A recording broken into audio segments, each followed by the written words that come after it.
The first topic we are going to take is about Forest Right Act of 2006. Okay, it gives certain rights over the resources to the forest dwelling communities. Especially, one of the major features of Forest Right Act of 2006 was that it gives land ownership rights to the forest dwelling communities. Okay, forest dwelling community means the forest dwelling scheduled tribes and other forest dwelling communities. Other forest dwelling communities means the communities which depends on forest but not classified as scheduled tribes. Okay, so the act is officially called as the scheduled tribes and other traditional forest dwellers recognition of Forest Right Act 2006. Okay. Actually, the Forest Right Act of 2006 is celebrated as one of the major or one of the important landmark legislation recognizing the rights of the scheduled tribes communities for the forest dwelling scheduled tribes. Because before the 2006 Act, even though the forest dwelling scheduled tribes have been living in the forested areas for thousands of years, they didn't had any legal rights over the resources or over the land. But this act granting the rights over the resources, especially with respect to minor forest products and land resources to the forest dwelling communities. Okay, so that's why this act was enacted to address historical injustices faced by forest dwelling communities. ഇതാണ് ഞാൻ പറഞ്ഞത് കഴിഞ്ഞ ക്ലാസ്സിൽ പറഞ്ഞിട്ടുണ്ടായിരുന്നത്. നമ്മുടെ ഇന്ത്യയിൽ actually without any compensation expel ചെയ്യപ്പെടുന്ന ആൾക്കാരിൽ ഡിസ്പ്രപ്പോർഷനേറ്റ് ആയിട്ടുള്ള ആൾക്കാർ എന്ന് പറയുന്നത് ശരിക്കും ഷെഡ്യൂൾഡ് ട്രൈബ്സ് ആണ്. But even though it is celebrated as a success, it has been criticized for the some of the loopholes already established within this act. Because if even നമ്മുടെ കേരളത്തിലുള്ള ട്രൈബ്സിനോട് സംസാരിച്ചാൽ പോലും നിങ്ങൾക്ക് you can understand that majority of the tribal communities didn't get any rights under this act. Okay, because there are serious flaws within this act. Okay, actually 2007 CPM leader ആയിട്ടുള്ള Brinda Karat the Hindu ഒരു article publish ചെയ്തിട്ടുണ്ടായിരുന്നു. Because it was the 10th anniversary of forest right act. Okay, അപ്പൊ ഇതിനകത്തുള്ള ഫ്ലോസിനെ കുറിച്ച് അപ്പോ ഇതാണ് forest right act എന്ന് പറയുന്നത്. ഇത് actually enacted to address the historical injustices faced by the forest dwelling scheduled tribes and other traditional forest dwellers. Okay, so it gives three kind of rights to the scheduled tribe and other forest dwellers. The first thing is title rights. That means the ownership of land.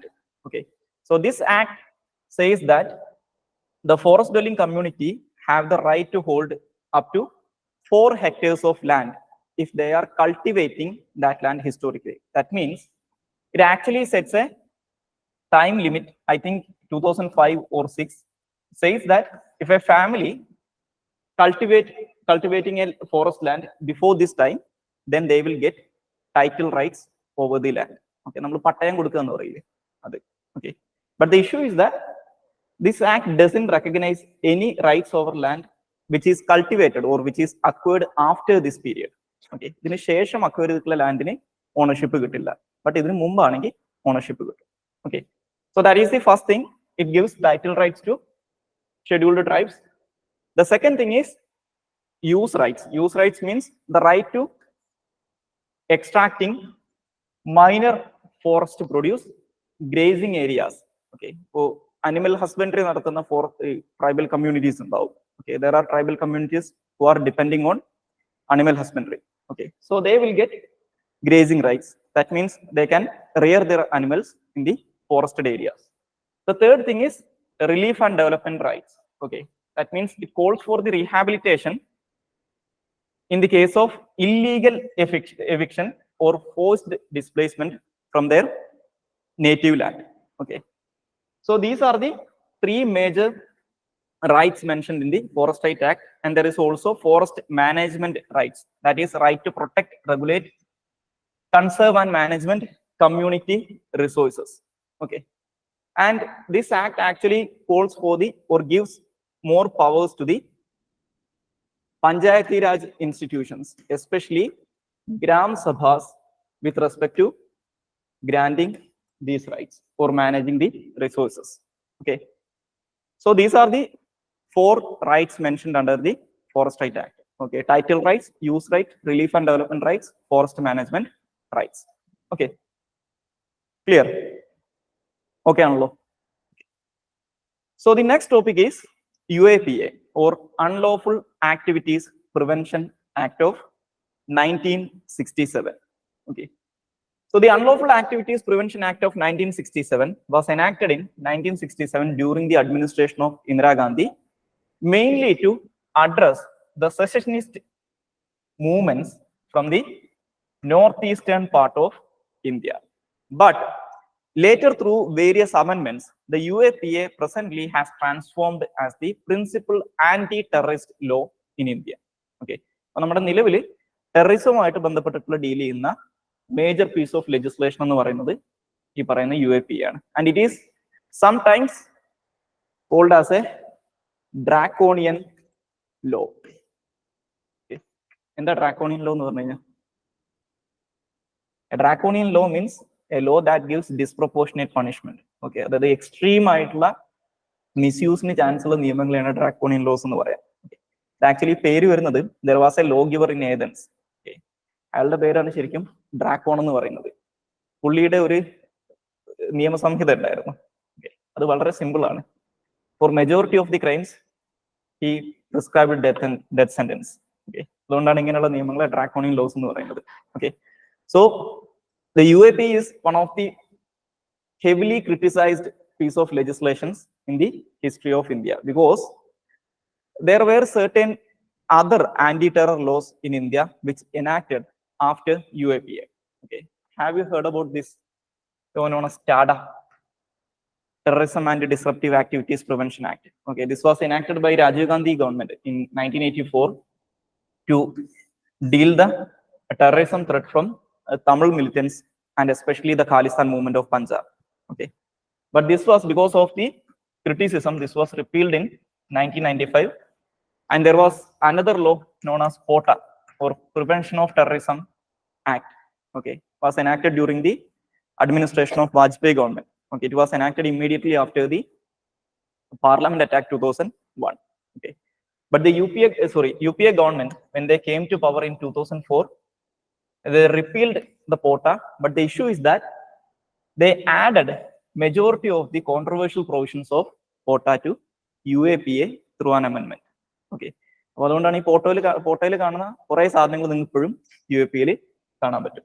Okay, and there was a recent amendment to the UAPA Act in 2019. The 2019 amendment gives the National Investigative Agency some powers over the cases that involving UAPA.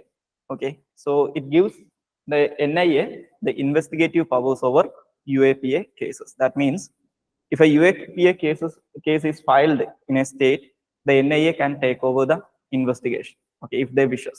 Okay, and the UAPA provides for death penalty and life imprisonment as the highest punishment for terrorist acts. Okay. And one of the most controversial elements of UAPA is that under UAPA, you can keep a person imprisoned up to 180 days without even filing a charge sheet. Okay. So normally, നമ്മുടെ ഇന്ത്യയിൽ ഒരു 90 ഡേയ്സിനകത്ത് charge sheet submit ചെയ്തിട്ടില്ലെങ്കിൽ ആളുകൾക്ക് by law ജാമ്യം കിട്ടും. Okay, അതാണ് സ്വാഭാവിക ജാമ്യം എന്ന് പറയുന്നത്. But in case of UAPA, it is 6 months. Okay, അത് 180 days ആണ്. Okay, without filing a charge sheet or without commencement of trial, under UAPA, they can keep a person imprisoned up to 180 days. Okay, this is considered as one of the most controversial aspects of UAPA. And there is also one thing. Recently, the Supreme Court of India has said that normally in a democratic country, it is said that in the case of criminal matters, bail is the norm, jail is the exception എന്ന് പറയും. അതായത് ഇപ്പൊ നിങ്ങളൊരു criminal കേസിൽ പ്രതിയാണെങ്കിൽ usually ഒരു ജഡ്ജിന്റെ മുന്നിൽ നിങ്ങളൊരു bail പിറ്റീഷൻ file ചെയ്ത് കഴിഞ്ഞാൽ they have to give you bail. Okay, that means exceptional കേസസിൽ മാത്രമേ നിങ്ങൾ ജയിലിൽ അടക്കാൻ പറ്റുള്ളൂ. മീൻസ് ഈ ട്രയലിന്റെ സമയത്ത്. But recently, Supreme Court said that in the case of UAPA, it is the reverse. That is, jail is the norm, bail is the exception. That's why you can find a lot of persons are incarcerated under the UAPA law without giving proper punishment or without even starting trial. Okay. നിങ്ങൾ നമ്മുടെ JNU പഴയൊരു student leader ഉണ്ടായിരുന്നല്ലോ, ഒരു ഷർജീൽ ഇമാമിനൊക്കെ കേട്ടിട്ടുണ്ടോ?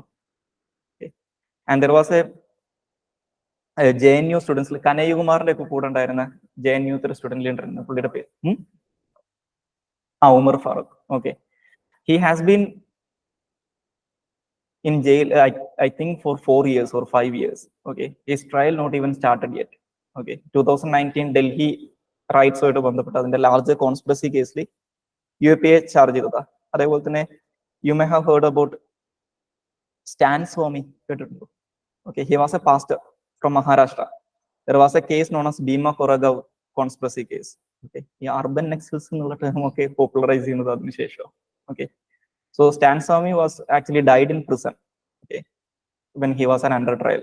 Okay, പുള്ളി actually ഒരു Parkinson disease ബാധിച്ചിട്ടുള്ള ആളായിരുന്നു. പുള്ളിക്ക് ഒരു ബെയിൽ കൊടുത്തിട്ടില്ല. അതേപോലെയാണ് ഇപ്പോൾ recent the Bombay High Court granted bail to a person known as Sai Baba. Okay, ഒരു പ്രൊഫസർ ആയിരുന്നു. സെയിം കേസാണ് UAPA case. Okay, so UAPA കാലത്ത് ബെയിൽ എന്ന് പറയുന്നത് ആക്ച്വലി വെരി ഡിഫിക്കൽട്ട് ആണ്. You'll be incarcerated without even starting the trial phase of the case. Okay, so ഇതാണ് UAPA കാലത്ത് പറയുന്ന മേജർ ആയിട്ടുള്ള തിങ്സ് എന്ന് പറയുന്നത്. And it also defines what is the meaning of unlawful activity. Okay, and it also define the term terrorism. Okay, it defines unlawful activity as any action that support or incite the secession of any part of India, or the things that question or disrespect the sovereignty and territorial integrity of India. Okay, and it defines terrorism as any act that causes or intend to cause death or injury to any person or damage or destruction to any property or that threatens the unity, security, economic stability of India or any other country. Okay, so that is the definition given to terrorism by UAPA Act. Okay, and the UAPA Act also gives the central government the power to ban an organization or declare an organization as unlawful association. Okay, നമ്മുടെ popular ഫ്രണ്ടിന്റെ കാര്യം കേട്ടിട്ടില്ലേ? PFI, Popular Front of India. Okay, the Popular Front of India has banned under UAPA. Okay, as an unlawful association or unlawful organization. Okay, so that's it about UAPA Act. Okay, the next topic is Cable Television Network Regulations Act 1995. Okay, the reason behind we are discussing about this act is that recently in October 2023, the Indian Parliament amended the Cable Television Network Regulations Act 1995. Okay, amendment 3, they have removed the penal provisions from the act. Okay, especially the provisions that deals with imprisonment. Okay, and they changed the imprisonment provisions with fine and penalty. Okay, but നിങ്ങൾ മിക്കവാറും next year ആകുമ്പോഴേക്കും ഈ നിയമം അവിടെ കാണില്ല, because there was a bill before the parliament that proposes repealing of this bill. Okay, the broadcasting regulation bill എന്ന് പറയുന്ന ഒരു ബില്ല് ഇപ്പോൾ പാർലമെന്റിന് മുന്നിൽ കിടക്കുന്നുണ്ട്. അത് പാസ്സായി കഴിഞ്ഞാൽ നിയമം ഇല്ലാതാവും. ഇതിന് റിപ്പീൽ ചെയ്യാൻ വേണ്ടിയിട്ട് വന്നിട്ടുള്ളതാണ്. Okay, but just understand that the Cable Television Network Act, Network Regulations Act 1995 is the principal law that deals with cable television networks. Okay, and recently ഇതിനകത്തുള്ള penal provisions മാറ്റിയിട്ടുണ്ടെന്ന് മനസ്സിലാക്കിയാൽ മതി. Okay, the next topic is Israel-Hamas war. Okay, because the Israel-Hamas war, the present Israel-Hamas war was started in October 7th, 2023. Okay, so there are certain things you need to understand about the Israel-Palestine conflicts. ഞാൻ just അതിന്റെ ഒരു overview പറഞ്ഞുതരാം, just ഒന്ന് not ചെയ്താൽ മതി. Okay, so the present ongoing Israel-Palestine war was started on October 7th, 2023. Okay, So it is started by Hamas. The Hamas conducted a surprise cross-border attack against Israeli settlements near the Gaza Strip. Okay. The Hamas organization called that operation as Operation Tufan al-Aqsa. Okay. So Operation Tufan al-Aqsa is the cross-border operation conducted by the Hamas, the militant organization that rules Gaza Strip across the fence into Israeli settlements. That led to the starting of the present Israel-Hamas conflict. Okay. And Israel retaliated by initiating a military operation known as Operation Iron Swords. Okay, that is the present Israeli military operation ongoing in the Gaza Strip. Okay, നിങ്ങൾ ന്യൂസിൽ കാണുന്ന സാധനം ഇതിന്റെ കീഴിലാണ്. Operation Iron Swords. Okay, and India conducted a operation as a part of this as Operation Ajay to evacuate Indian citizens from Israel. Okay, so Operation Ajay is the evacuation operation conducted by Government of India to evacuate Indian citizens from Israel. Okay, so and also during the initial phase of the war, that is when Hamas attacked Israel. Okay, they actually attacked Israel. The attack was started by firing nearly 5,000 rockets across the border. Okay, so whenever the Israel-Hamas war came into the news, you can always hear about this thing, Iron Dome. Okay, what is Iron Dome? Iron Dome is a air defense system used by IDF for Israeli military. Okay, Israeli defense forces. It's an air defense system used by Israeli defense forces to shoot down projectiles like rockets and artillery shells. Okay, so it's a short range air defense system used by Israeli defense forces to shoot down rockets and artillery shells. Okay, and the Iron Dome is developed by an Israeli defense manufacturer known as Rafael system. Okay, so that's it about Iron Dome.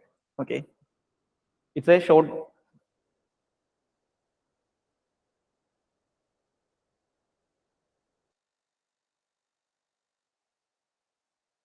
Rafael defense system. Okay, so there is also another weapon that has been in the news during this war, that is iron beam. Okay. So iron beam is a direct energy weapon or a laser weapon that is used by Israeli forces to shoot down small drones. Okay. So it's a laser weapon used by Israeli defense forces to shoot down drones. Okay, the small drones used by Hamas.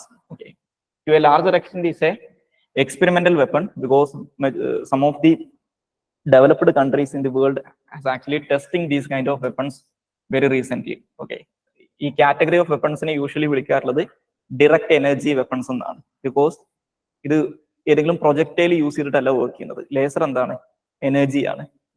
So ഇതൊരു direct energy weapon ആണ്. It's a laser weapon to shoot down UAVs. Okay, so ഇത് okay ആണല്ലോ. Okay, so ഇതിന്റെ കൂടെ ഇപ്പോഴത്തെ ongoing ആയിട്ടുള്ള ഈ കോൺഫ്ലിക്റ്റിനുള്ള root cause, that is the history of Arab Israel conflict, അതും കൂടി ഇന്ന് ജസ്റ്റ് അറിഞ്ഞിരുന്നോ. Okay, so we can find the beginning of Arab-Israel conflict in the Zionist movement. Okay, so the Zionist movement or political Zionism was actually established in the later years of 1880s by an Austrian known as Theodor Herzl. Okay, ഇതിന്റെ ഹേസലിന്റെ spelling correct ആണോന്ന് എനിക്ക് doubt ഉണ്ട്. ഇതാണ് ആളുടെ പേര്. Okay, Theodor Herzl. Okay, he was the founder of Zionist movement. Okay, one of the principal objectives propounded by the Zionist movement was known as Aliyah. Aliyah means the return of Jews to their ancestral homelands, or the return of Jews to the Palestine. Okay, and the establishment of a Jewish state known as Israel. Okay, so Aliyah means it is the term used by the Jewish community that depicting the return of Jews to the historical homeland of Jews, that is the region that comprised of Israel and Palestine. Okay, and this Zionist movement and the coming of Jews to the historical Israel, or the at that time that territory was known as Palestine, that led to conflicts between the native population of that land, that was the Palestinian Arabs, and the European Jews who came to the Palestinian areas to settle there. Okay, so at that time Palestine was administered by Britain. Okay, it was known as British mandated Palestine. Okay, because Palestine was initially a part of Ottoman Empire, but after the First World War, the Ottoman Empire got defeated in the First World War, and the territories controlled by the Ottoman Empire came under the control of two colonial powers, Britain and France. Okay, that territories is known as mandated territories or mandate system. Okay, so Palestine was a British mandate at that time, but in 1948, after the Second World War, because of the Holocaust, there was a huge influx of Jews to the Palestinian territories. That led to increasing violences between these two communities.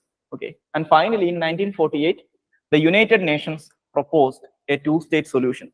Okay, the two-state solution was simple: to divide the Palestine into two states. Okay, one is Israel, the majority of the population will be Jews, and the second one for Palestinian Arabs. Okay, but the Arab countries rejected this proposal. That led to the first Arab-Israel war in 1948. Okay, in the first Arab-Israel war, majority of the areas earmarked for Palestine got captured by the Israeli forces. That left the Palestinian with two patches of land. The first one is West Bank. Okay, so the West Bank is a territory that located on the western side of Jordan River. Okay, so that is West Bank, and the second one is Gaza Strip.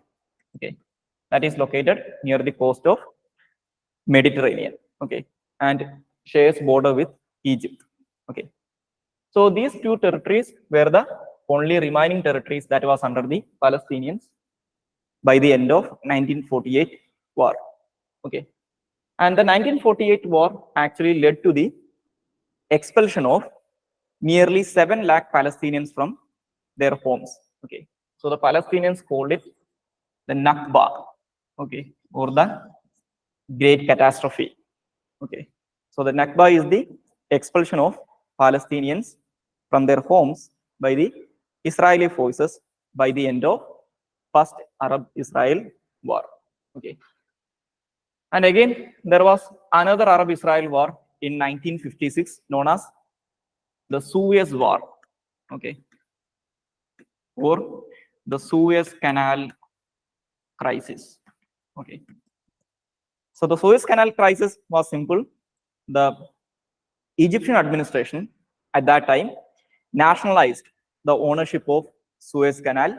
That led to a military action by a combined forces of France, Britain, and Israel to capture the control of Suez Canal and Sinai Peninsula from Egypt. But actually, the Suez crisis marks the end of British and French hegemony in the world. Okay, so at the end of Suez Canal War, or the Suez War, because of the pressure from USA and Soviet Union, the Israel forced to withdraw from the Suez area. Okay, and the next war was the 1967 Six Days War. Okay, so the 1967 Six Days War was this: the Israel conducted a preemptive strike against the forces of Egypt, Jordan, and Syria, and defeated the combined forces of the Arab states in just 6 days. Okay, that is why this is known as 6 Days War. Okay.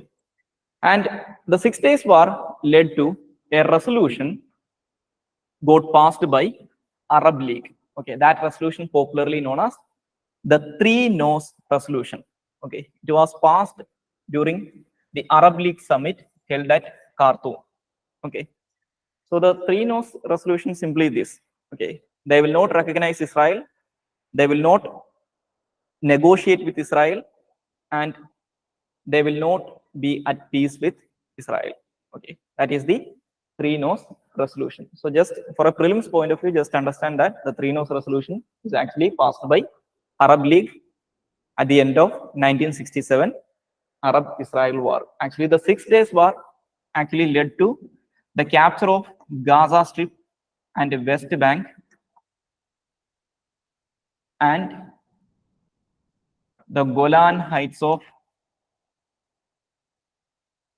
Syria, the Sinai Peninsula of Egypt by Israel. All these territories were captured by Israel by the end of the 6 Days War. Okay, they captured the Gaza Strip, the West Bank, and the Golan Heights from Syria, and the Sinai Peninsula from Egypt. That means the entire historical Palestine was under the Israeli control, plus the Golan Heights and the Sinai Peninsula also captured by Israel. Okay, so this was the 1967 Arab-Israel War or the 6 Days War. Okay, so the Arabs and Israel again fought a war in 1973, which is known as the Yom Kippur War.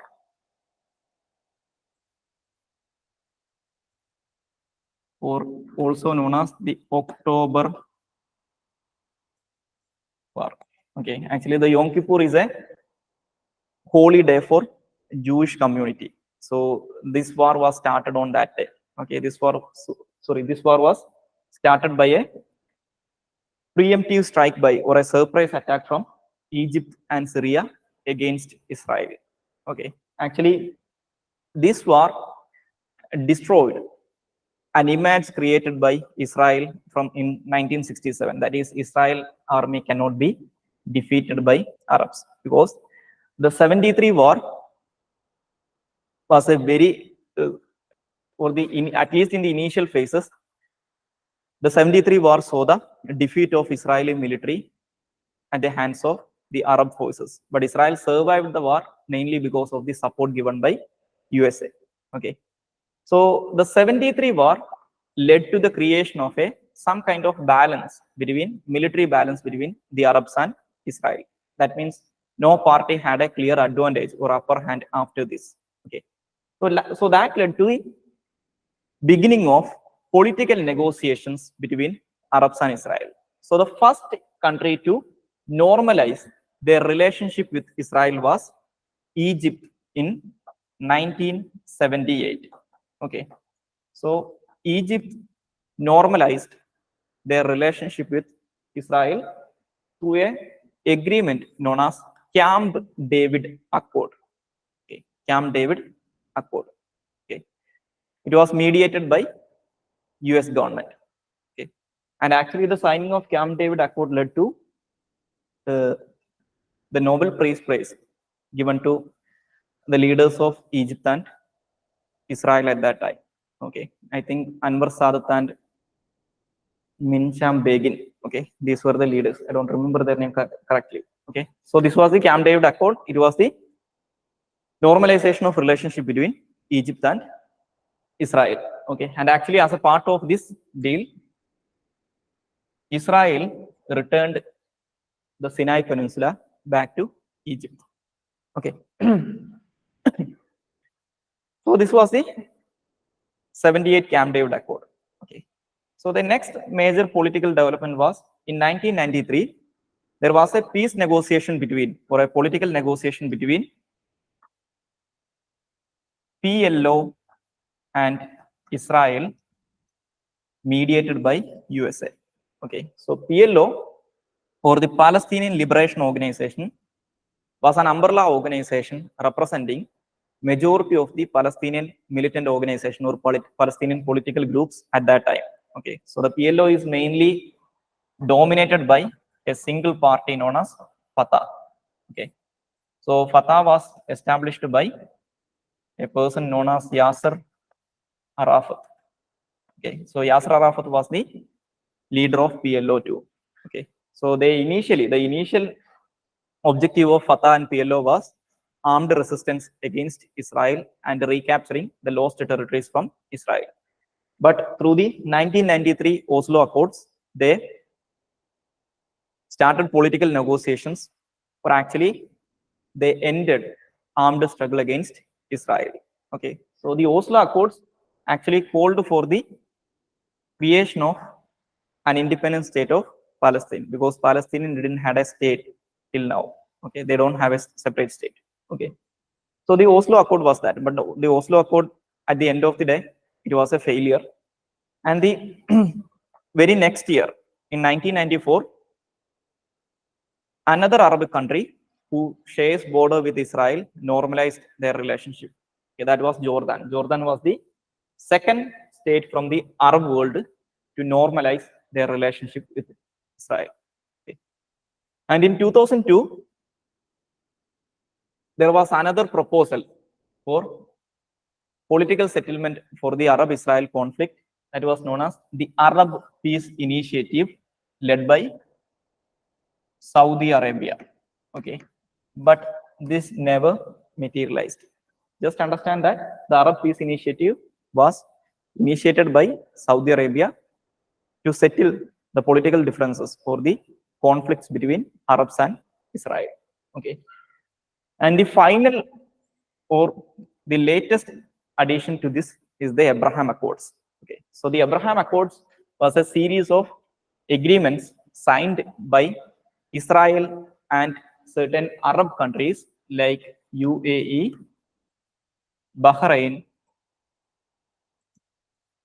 Morocco, and Sudan to normalize their relationship with Israel. Okay, so this was the Abraham Accords was mediated by USA to normalize their relationship with Arab countries.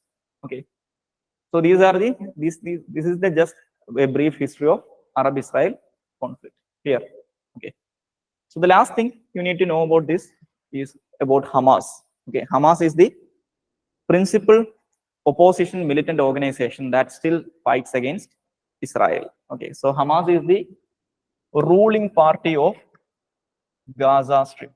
Okay, Gaza is actually ruled by Hamas from 2006 onwards. Okay, actually the West Bank is controlled by the Fatah party, and the Gaza Strip is controlled by Hamas. Okay, so Hamas is a Islamic resistance movement established in 1987. Okay, after the first Intifada. ഇതെന്താണെന്നറിയോ Intifada എന്ന് പറഞ്ഞാൽ? It is the Arab word for uprising. Okay, so the Intifada was the rebellion by the Arab population against the Israeli government. Okay, so there was 3 Intifadas: first, second, and third. Okay, so the Hamas was established after the first Intifada, and as I mentioned earlier, from 2005 onwards, they are the de facto rulers of Gaza Strip, and they still refuses to recognize Israel, and they follow armed resistance against Israel to create an Islamic Palestinian state. Okay, so that's why some of the allies of Israel like USA, European Union, and some Arab states also classified Hamas as a terrorist organization. Okay, for example, Egypt, okay, they designated Hamas as a terrorist organization.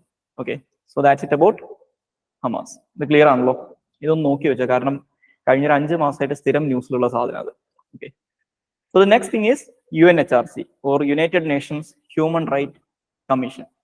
Okay, so the UNHRC was established in 2006 by United Nations General Assembly as a replacement to the United Nations Commission on Human Rights. Okay, so the United Nations Commission on Human Rights, or UNCHR, was the predecessor of UNHRC. Okay.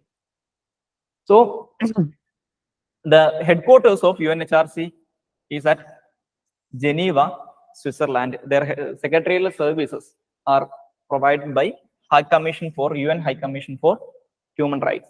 Okay, Office of the High Commission for Human Rights. And presently there are 47 members as a part of UNHRC. Okay, this is actually based on regional representation.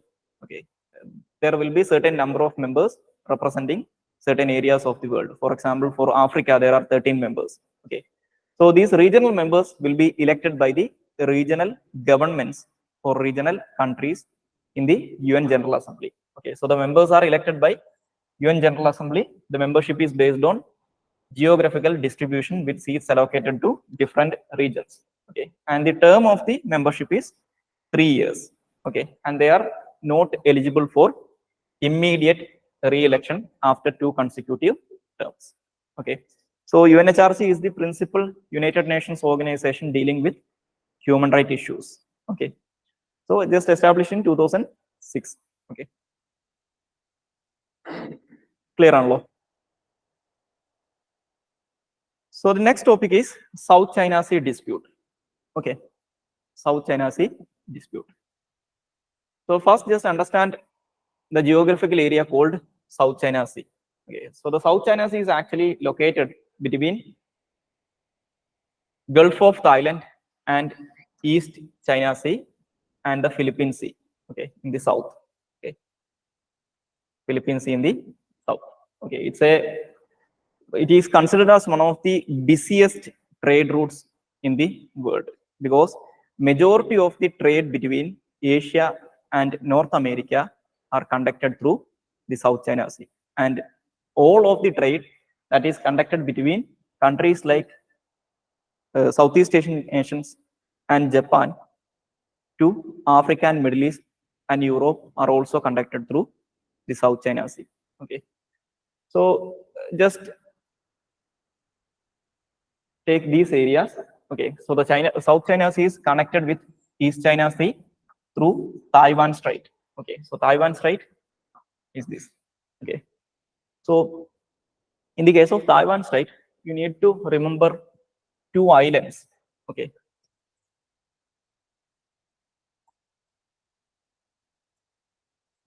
ഇത് ഒക്ടോബറിൽ വന്നതല്ല, പക്ഷെ recent കുറച്ച് കാലമായിട്ട് ഇത് ന്യൂസിലുള്ളതാണ്, കിൻമെൻ and മിറ്റ്സു. Okay, so the significance of these 2 islands is that, okay, you may have heard about the dispute between Taiwan and China. എന്താ തായ്വാനും ചൈനയും തമ്മിലുള്ള പ്രശ്നം? എന്താ തായ്വാൻ ഇഷ്യൂ എന്ന് പറയുന്നത്?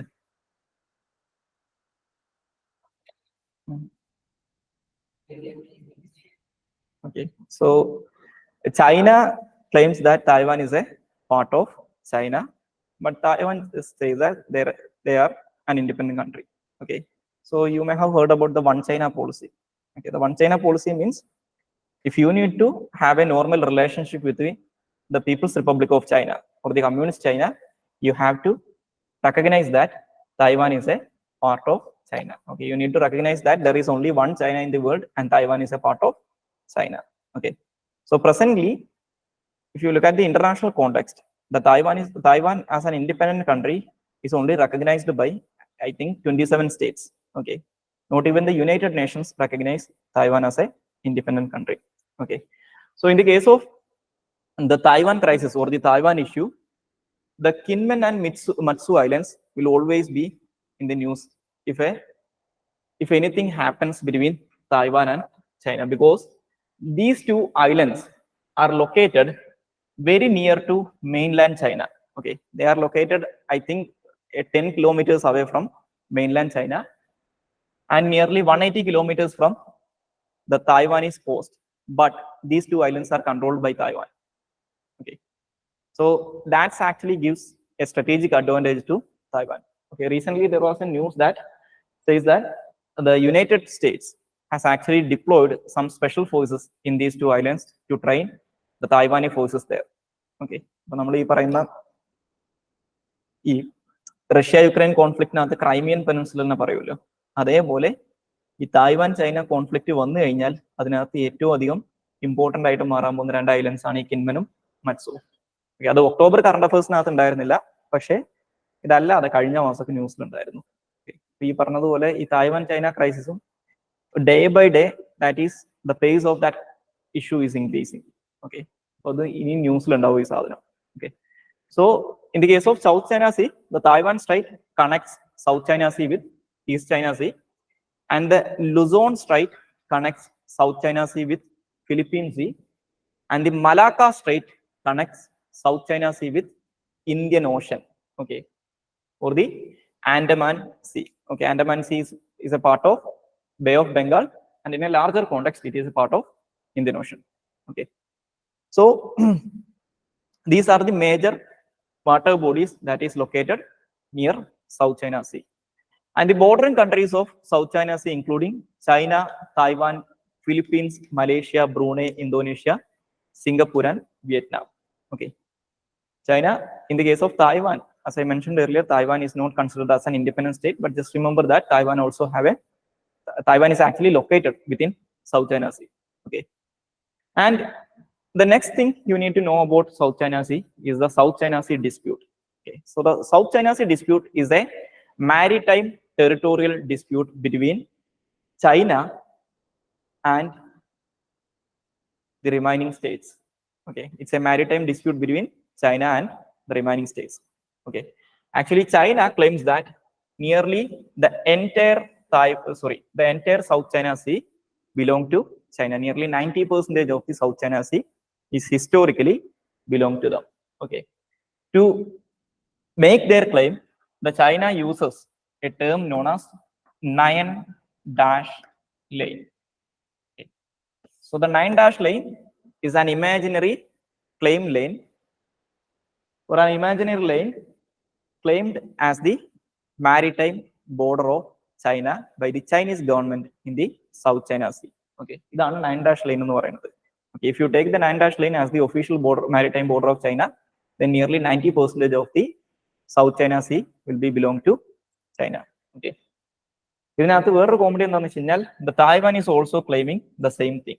Okay, Taiwan says that nearly 90% of the South China Sea belong to them, because Taiwan claims that they are the official China. Okay, ഞങ്ങളാണ് ശരിക്കുള്ള China എന്നാണ് തായ്വാൻ പറയുന്നത്. സോ അവരും ഈ സെയിം ക്ലെയിം ഉന്നയിക്കുന്നുണ്ട്. Okay, so that is the 9-dash lane, and there are certain areas or major flare-up areas in the South China Sea. The first thing is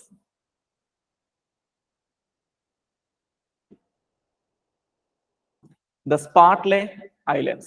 Okay, so the Spratly Islands is an archipelago that is claimed by China, Taiwan, Vietnam, Brunei, and Philippines. Okay, even though all these countries are claiming some parts of the Spratly Islands, the major competing claims are between China and Philippines. Okay, so Spratly Islands is an archipelago located within South China Sea, claimed by China, Taiwan, Vietnam, Brunei, and Philippines. But the major claimants in this area are Philippines and China. Okay, and the majority of the islands or the reefs located in the Spratly archipelago are presently controlled by China. Okay, and the second major area of confrontation is the Paracel Islands. Okay, so the Paracel Islands is actually another archipelago located within South China Sea, claimed by China, Taiwan, and Vietnam. Okay, so the major claimants are China and Vietnam. Okay. Okay, so the next one is the Scarborough Shoal. Okay, it's a reef claimed by Philippines, China, and Taiwan. Okay, Scarborough Shoal.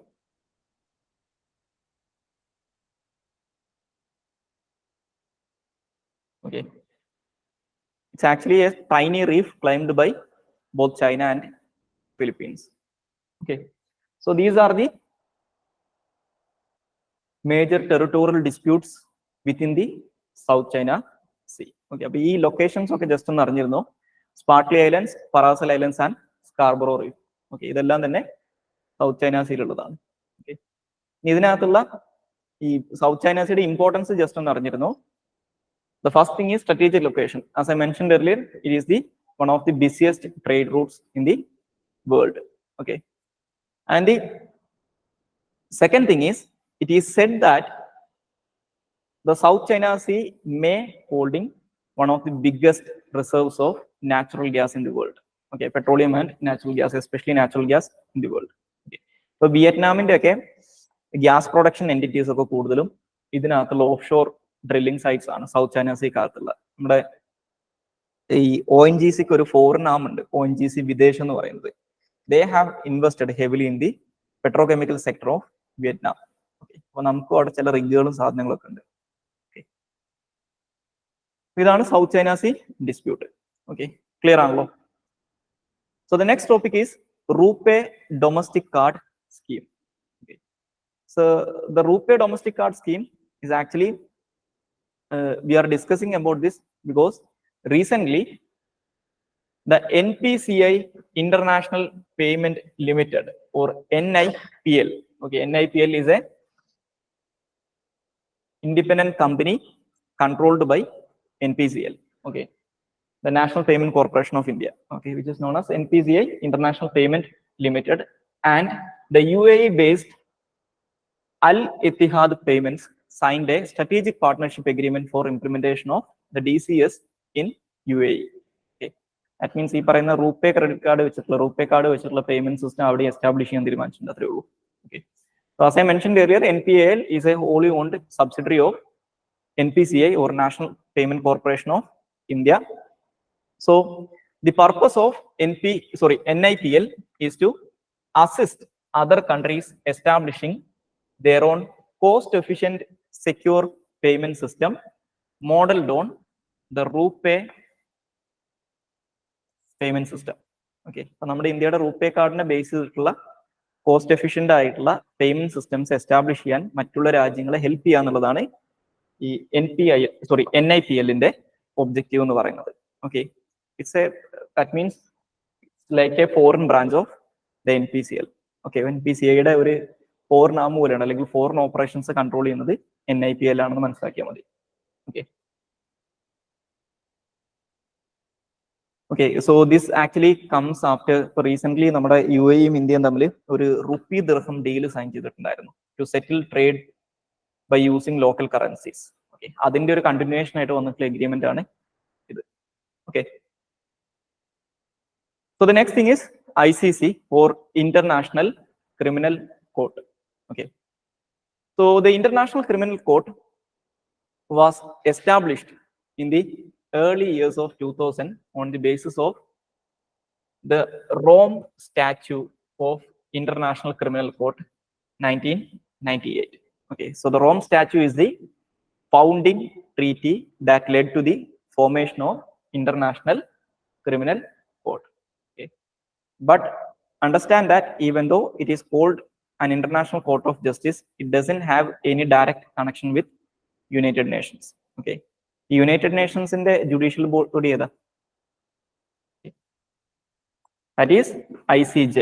Okay, International Court of Justice. Okay, ഇത് ICC ആണ്. Okay, so the difference between ICJ and ICC is that the ICJ can only consider cases that involves sovereign state entities. Okay, രാജ്യങ്ങൾ തമ്മിലുള്ള കേസിനകത്ത് മാത്രമേ ICJക്ക് ഇടപെടാൻ പറ്റൂ. And ICJ doesn't have any power to punish individuals or states. They can only request the concerned state to take action. Okay, for example, there is a case initiated by South Africa against Israel is ongoing in ICJ. Okay, the South African government actually accusing that Israel is committing genocide in Gaza. Okay, അപ്പോൾ അങ്ങനെ ഒരു സംഭവം നടന്നു എന്ന് prove ചെയ്യപ്പെട്ട് കഴിഞ്ഞാൽ പോലും the maximum thing the ICJ can do is that they can ask the Israeli government to take appropriate actions. Other than that, the only thing ICJ can do is that the Security Council of UN can implement ICJ judgments. പക്ഷെ അതിന് security council ആരും veto ചെയ്യാതിരിക്കണം. Okay, അപ്പൊ ഇസ്രായേലിന്റെ കേസിലൊന്നും നടക്കില്ല, US veto ചെയ്യും. Okay, but in the case of ICC, the ICC was mainly established to investigate and prosecute individuals accused of serious international crimes like genocide, crimes against humanity, war crimes, and other aggressions. So that means if a country is a member of ICC, they can bring cases that involves these kind of violences against their subjects before the ICC. For example, ഇപ്പോൾ Palestine ഒരു ICC member ആണെങ്കിൽ they can bring that case of genocide before ICC against the individuals responsible for the genocide. For example, Benjamin Netanyahu against അവർക്ക് വേണമെങ്കിൽ ICC case കൊടുക്കാം. And the ICC have the power to penalize those individuals. പക്ഷെ അതിനകത്തും ഒരു പ്രശ്നമുണ്ട്, ഇവർക്കും ഒരു enforcement mechanism ഒന്നും ഇല്ല. ഓക്കെ, ഇപ്പൊ യൂഷ്വലി സംഭവിക്കാറുള്ള എന്താണെന്ന് വെച്ച് കഴിഞ്ഞാൽ only leaders from Africa or Eastern Europe or Latin America got punished by ICC. For example, പറഞ്ഞു കഴിഞ്ഞാൽ ഈ സെർബിയ എന്ന് പറയുന്ന രാജ്യം കേട്ടിട്ടുണ്ടോ? സെർബിയ. ഓക്കെ, ഈ സെർബിയ ഒക്കെ ആക്ച്വലി പണ്ട് യുഗോസ്ലാവിയ എന്ന് പറയുന്ന ഒരു രാജ്യത്തിന്റെ ഭാഗമായിരുന്നു. Yugoslavia was very similar to Soviet Union. Okay, it was composed of nearly 6 to 8 states. ഇന്ന് നിങ്ങൾ കാണുന്ന ഈ Serbia, Croatia, Bosnia and Herzegovina, Montenegro, ഇതൊക്കെ യുഗോസ്ലാവിയയുടെ ഭാഗമായിരുന്നു. So by the end of 1990 or at the beginning of 1990s, similar to Soviet Union, the Yugoslavia got bifurcated. Okay, അതല്ലെങ്കിൽ അത് dissolve ചെയ്യപ്പെട്ടു. സോ ആ സമയത്ത് there was a series of civil war happening, especially between the Serbs and Bosniak Muslims. Okay, so that led to the formation of Bosnia Herzegovina. So during that time, some Serbian leaders or the Serbian militants committed huge human rights violations or committed nearly an ethnic cleansing in the Bosniak regions. Okay, അപ്പൊ ആ സമയത്ത് സെർബിയയുടെ president ആയിരുന്ന ഒരാളുണ്ടായിരുന്നു, സ്ലൊബോദൻ മിലോസെവിക് എന്ന് പറയുന്ന ഒരാൾ. ഈ സ്ലൊബോദൻ മിലോസെവിക്, അതേപോലെ തന്നെ ആ സമയത്ത് ഉണ്ടായിരുന്ന ഈ സെർബിയയുടെ മിലിറ്ററി ചീഫ് ഒക്കെ ഉണ്ടായിരുന്നു, മ്ലാദിച്ച് എന്നൊക്കെ പറയുന്നത്. ഇവരൊക്കെ അവസാനം ഈ ICC പണിഷ് ചെയ്തുകൊണ്ട് ജയിലിൽ കടന്ന് മരിച്ചവരാ. Okay, so they have the power to prosecute individuals responsible for these kind of crimes. Okay, but the issue is that they don't have a enforcement mechanism. Okay, ഇതൊരു വളണ്ടറി ട്രീറ്റി ആണ്, പക്ഷെ ഒരു binding treaty ആണ്. Presently only 123 members are part of ICC, and India is not a signatory to the Rome Statute. The reason is that നമ്മുടെ ഇന്ത്യയിലും similar ആയിട്ടുള്ള പ്രശ്നങ്ങൾ നടക്കുന്നുണ്ടാവും. For example, in the case of Kashmir dispute, okay, so states like Pakistan or individuals from Kashmir can claim that India is committing human rights violations in Kashmir. Okay, അപ്പോൾ India ഇതിനകത്ത് member ആയി കഴിഞ്ഞാൽ ഇന്ത്യയിലെ ലീഡേഴ്സിന് അഗേൻസ്റ്റ് ആയിട്ട് ICC case കൊടുക്കാം. Okay, അല്ലെങ്കിൽ in the case of north east same thing may happen. അതുകൊണ്ട് തന്നെ ഇന്ത്യ ഇതിനകത്ത് ഒരു മെമ്പർ അല്ല.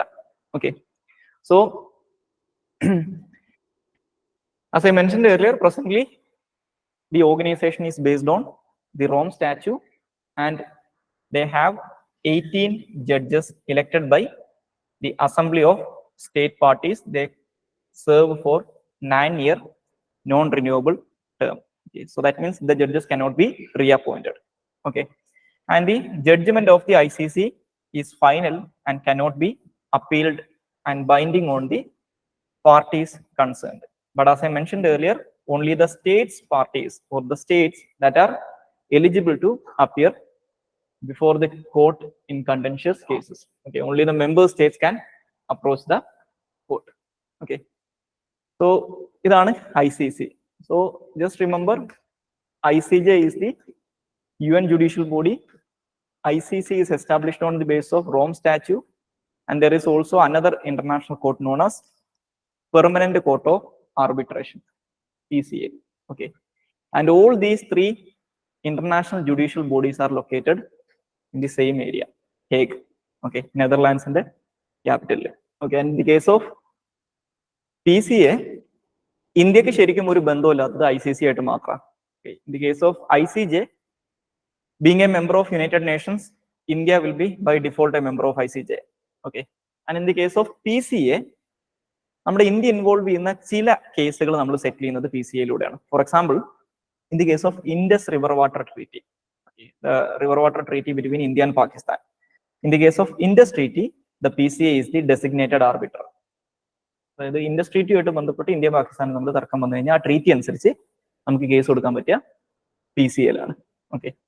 In the case of ICJ, ഏറ്റവും അവസാനം വന്നിട്ടുണ്ടായിരുന്ന കേസുകളിൽ ഒന്നെന്ന് പറയുന്നത് Kulbhushan ജാദവിന്റെയാണ്. Okay, to give him consular access. Because Kulbhushan Jadhav was arrested by Pakistan authorities. They accused him of a spy of research and analysis wing. Okay, because of that, they tried him before a military court and doesn't give him a consular access. Okay, so അതിനെതിരായിട്ട് നമ്മൾ ICJ യിൽ പോയിട്ടുണ്ടായിരുന്നു. ICJ consular access കൊടുക്കാൻ പറഞ്ഞു. PCയുടെ കേസിൽ ഈ Indus river water ട്രീറ്റിയായിട്ട് ബന്ധപ്പെട്ട് നമ്മൾ കാശ്മീരിലൊക്കെ construct ചെയ്യുന്ന കുറെ ഡാമുകളുണ്ട്. അതിന്റെ പേരിൽ സ്ഥിരമായിട്ട് അവിടെ കേസ് നടക്കാറുണ്ട്. ഇപ്പോഴും ഉണ്ട്, 2-3 കേസ് അവിടെ ഓൺഗോയിങ് ആണ്. ഓക്കെ, സോ ഇത് മൂന്നും തമ്മിലുള്ള വ്യത്യാസം ഒന്ന് മനസ്സിലാക്കി വെച്ചോ. ഓക്കെ, ക്ലിയർ ആണല്ലോ? So the next topic is CTBT or Comprehensive Test Ban Treaty. Okay, Comprehensive Test Ban Treaty. Okay, so the Comprehensive Test Ban Treaty is actually, like the name suggests, it proposes to stop all kind of nuclear explosion for any purposes, okay, including military or peaceful purpose. Okay, so the initial negotiations of CTBT can be found during the later years of or final years of Cold War between USA and Soviet Union to end their nuclear arms race. Okay, so CTBT was officially started to negotiated in 1994 and adopted by United Nations in 1996. Okay, so CTBT is actually considered as a successor to the previous nuclear test ban treaties known as LTBT and TTBT. Okay, LTBT എന്ന് പറഞ്ഞു കഴിഞ്ഞാൽ limited test ban treaty ആണ്. Okay, and there was also other test ban treaty known as TTBT. Okay, so these restricted the nuclear test to a certain extent but not entirely. Okay, so presently the CTBT is signed by nearly all of the countries from the countries in the world. Okay, nearly 180 nations and ratified by 178 countries. പക്ഷെ ഇതിനകത്ത് പ്രശ്നം എന്താണെന്ന് വെച്ച് കഴിഞ്ഞാൽ CTBT ഇപ്പോഴും enforce ചെയ്യാൻ പറ്റില്ല. Because the CTBT says that there are 44 specified nations, okay, which is considered as major nuclear powers. Okay, so CTBT enforce ചെയ്യണമെങ്കിൽ these 44 nations need to ratify it. Okay, India ഇത് ratify ചെയ്തിട്ടുണ്ടോ? ഇല്ല. Okay, India ഇപ്പോഴും ഇത് ratify ചെയ്തിട്ടില്ല. Okay, so ഇത് implement ചെയ്യാൻ പറ്റാത്തതിന്റെ കാരണം എന്താണെന്ന് വെച്ച് കഴിഞ്ഞാൽ out of the 44 states, 8 of the 44 states till now never ratified the CTBT. Okay, at 8 states including United States, China, India and countries like Pakistan. Okay, so all of them are nuclear powers, okay, who have nuclear weapons. Okay, so അതുകൊണ്ട് തന്നെ CTBT ഇപ്പോഴും implement ചെയ്തിട്ടില്ല. Okay, even though out of the 187 states 178 countries have ratified it. Okay, so അതാണ് CTBT. ഇനി ഇതിന്റെ കൂടെ ഈ nuclear മെറ്റീരിയൽസുമായിട്ട് ബന്ധപ്പെട്ട് വരുന്ന വേറെ ചില ട്രീറ്റീസ് ഉണ്ട്, അതൊന്നും അറിഞ്ഞിരുന്നോ? The first thing is NSG or the Nuclear Suppliers Group. So the Nuclear Suppliers Group is an export control regime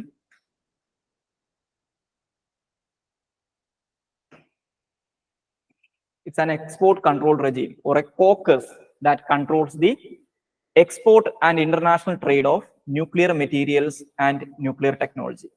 Okay, so ഈ NSG എസ്റ്റാബ്ലിഷ് ചെയ്യാനുള്ള കാരണം എന്താണെന്നറിയോ? ഇതിനുള്ള കാരണക്കാരൻ നമ്മളാണ്. Okay, so the Nuclear Suppliers Group was established as a result of the 1974 nuclear test conducted by India. Okay, ഇതിന്റെ reason എന്താണെന്ന് വെച്ച് കഴിഞ്ഞാൽ ഈ NSG വരുന്നതിന് മുമ്പ് there was another treaty known as NPT, Nuclear Non-Proliferation Treaty. Okay, so the Nuclear Non-Proliferation Treaty, like the name suggests, called for the non-proliferation of nuclear weapons by the nuclear weapon states. Okay, ഇതിനകത്ത് രണ്ട് കാര്യങ്ങളാണ് പറയുന്നത്. Okay, the NPT says that a nuclear weapon state shall not share the nuclear technology with another countries. Okay, the second thing is the states who are party to NPT and don't have a nuclear weapon, they cannot test nuclear weapons. Okay, it is said that the NPT actually says that the states which successfully conducted nuclear weapons test before 1965 January 1st will be considered as a nuclear weapon state. Okay, that means they can have nuclear weapons, they can test nuclear weapons, but no country can test a nuclear weapon after this date. Okay, so if you take this as a timeline or as a deadline, then there will be only 5 nuclear weapon states in the world. Okay, that is USA, Soviet Union, or the present day Russia, Britain, France, and China. Okay, so China can nuclear weapons alone India sign because it recognized China as a nuclear weapon state, and if India signed this agreement, India cannot develop its own nuclear weapons. Okay, so that's why India calls NPT as a discriminatory treaty. Okay, so ഈ NPT യുടെ ഒരു basic idea എന്തായിരുന്നു എന്ന് വെച്ച് കഴിഞ്ഞാൽ a country cannot develop nuclear weapon on its own, okay, unless a nuclear weapon state supports it. Because if you look at the nuclear weapons program of all the 5 countries or all the 5 recognized nuclear powers, all of their nuclear weapons technology came from one source, that is the Manhattan Project. Okay, Oppenheimer cinema kandille. Okay, Manhattan Project was the nuclear weapons program of USA. Okay, so that was a joint project between USA, Canada, and Britain. Okay, and also French scientists. France at that time was under the control of Germany, but some French physicists were participating in that experiments or in that project. Okay, so USA developed their nuclear weapons through the Manhattan Project. Okay, the second country to acquire nuclear weapon was Soviet Union. So the root or the basic knowledge about nuclear weapons that was that laid the foundation of Soviet nuclear program was actually gained by spying on the Manhattan Project. There was certain scientists who were spies of KGB, the Soviet External Intelligence Agency, and they leaked some of the designs of the Manhattan Project to the Soviet Union. So Soviet Union developed the same thing. And the third one was Britain. So Britain gained their knowledge about nuclear weapons from Manhattan Project because they were part of the Manhattan Project. The fourth one was France. Okay, as I mentioned earlier, the French nuclear program was actually spearheaded by scientists who were participated in the Manhattan Project. Same one. The fifth one was China. The Chinese nuclear weapons program was actually initially started with the support of Soviet Union. Okay, Soviet Union is taken to the Manhattan Project. So the belief of these countries at that time was that without getting access to nuclear weapons technology from a nuclear weapon state, you cannot develop your own nuclear weapons. Okay. So that's why even though India was not a party to the NPT, the Western countries has supplied India with nuclear materials and nuclear technology for peaceful purposes. But India diverted some parts of this technology and resources to develop our nuclear weapons program. Okay, in 1974, India nuclear weapons test conducted.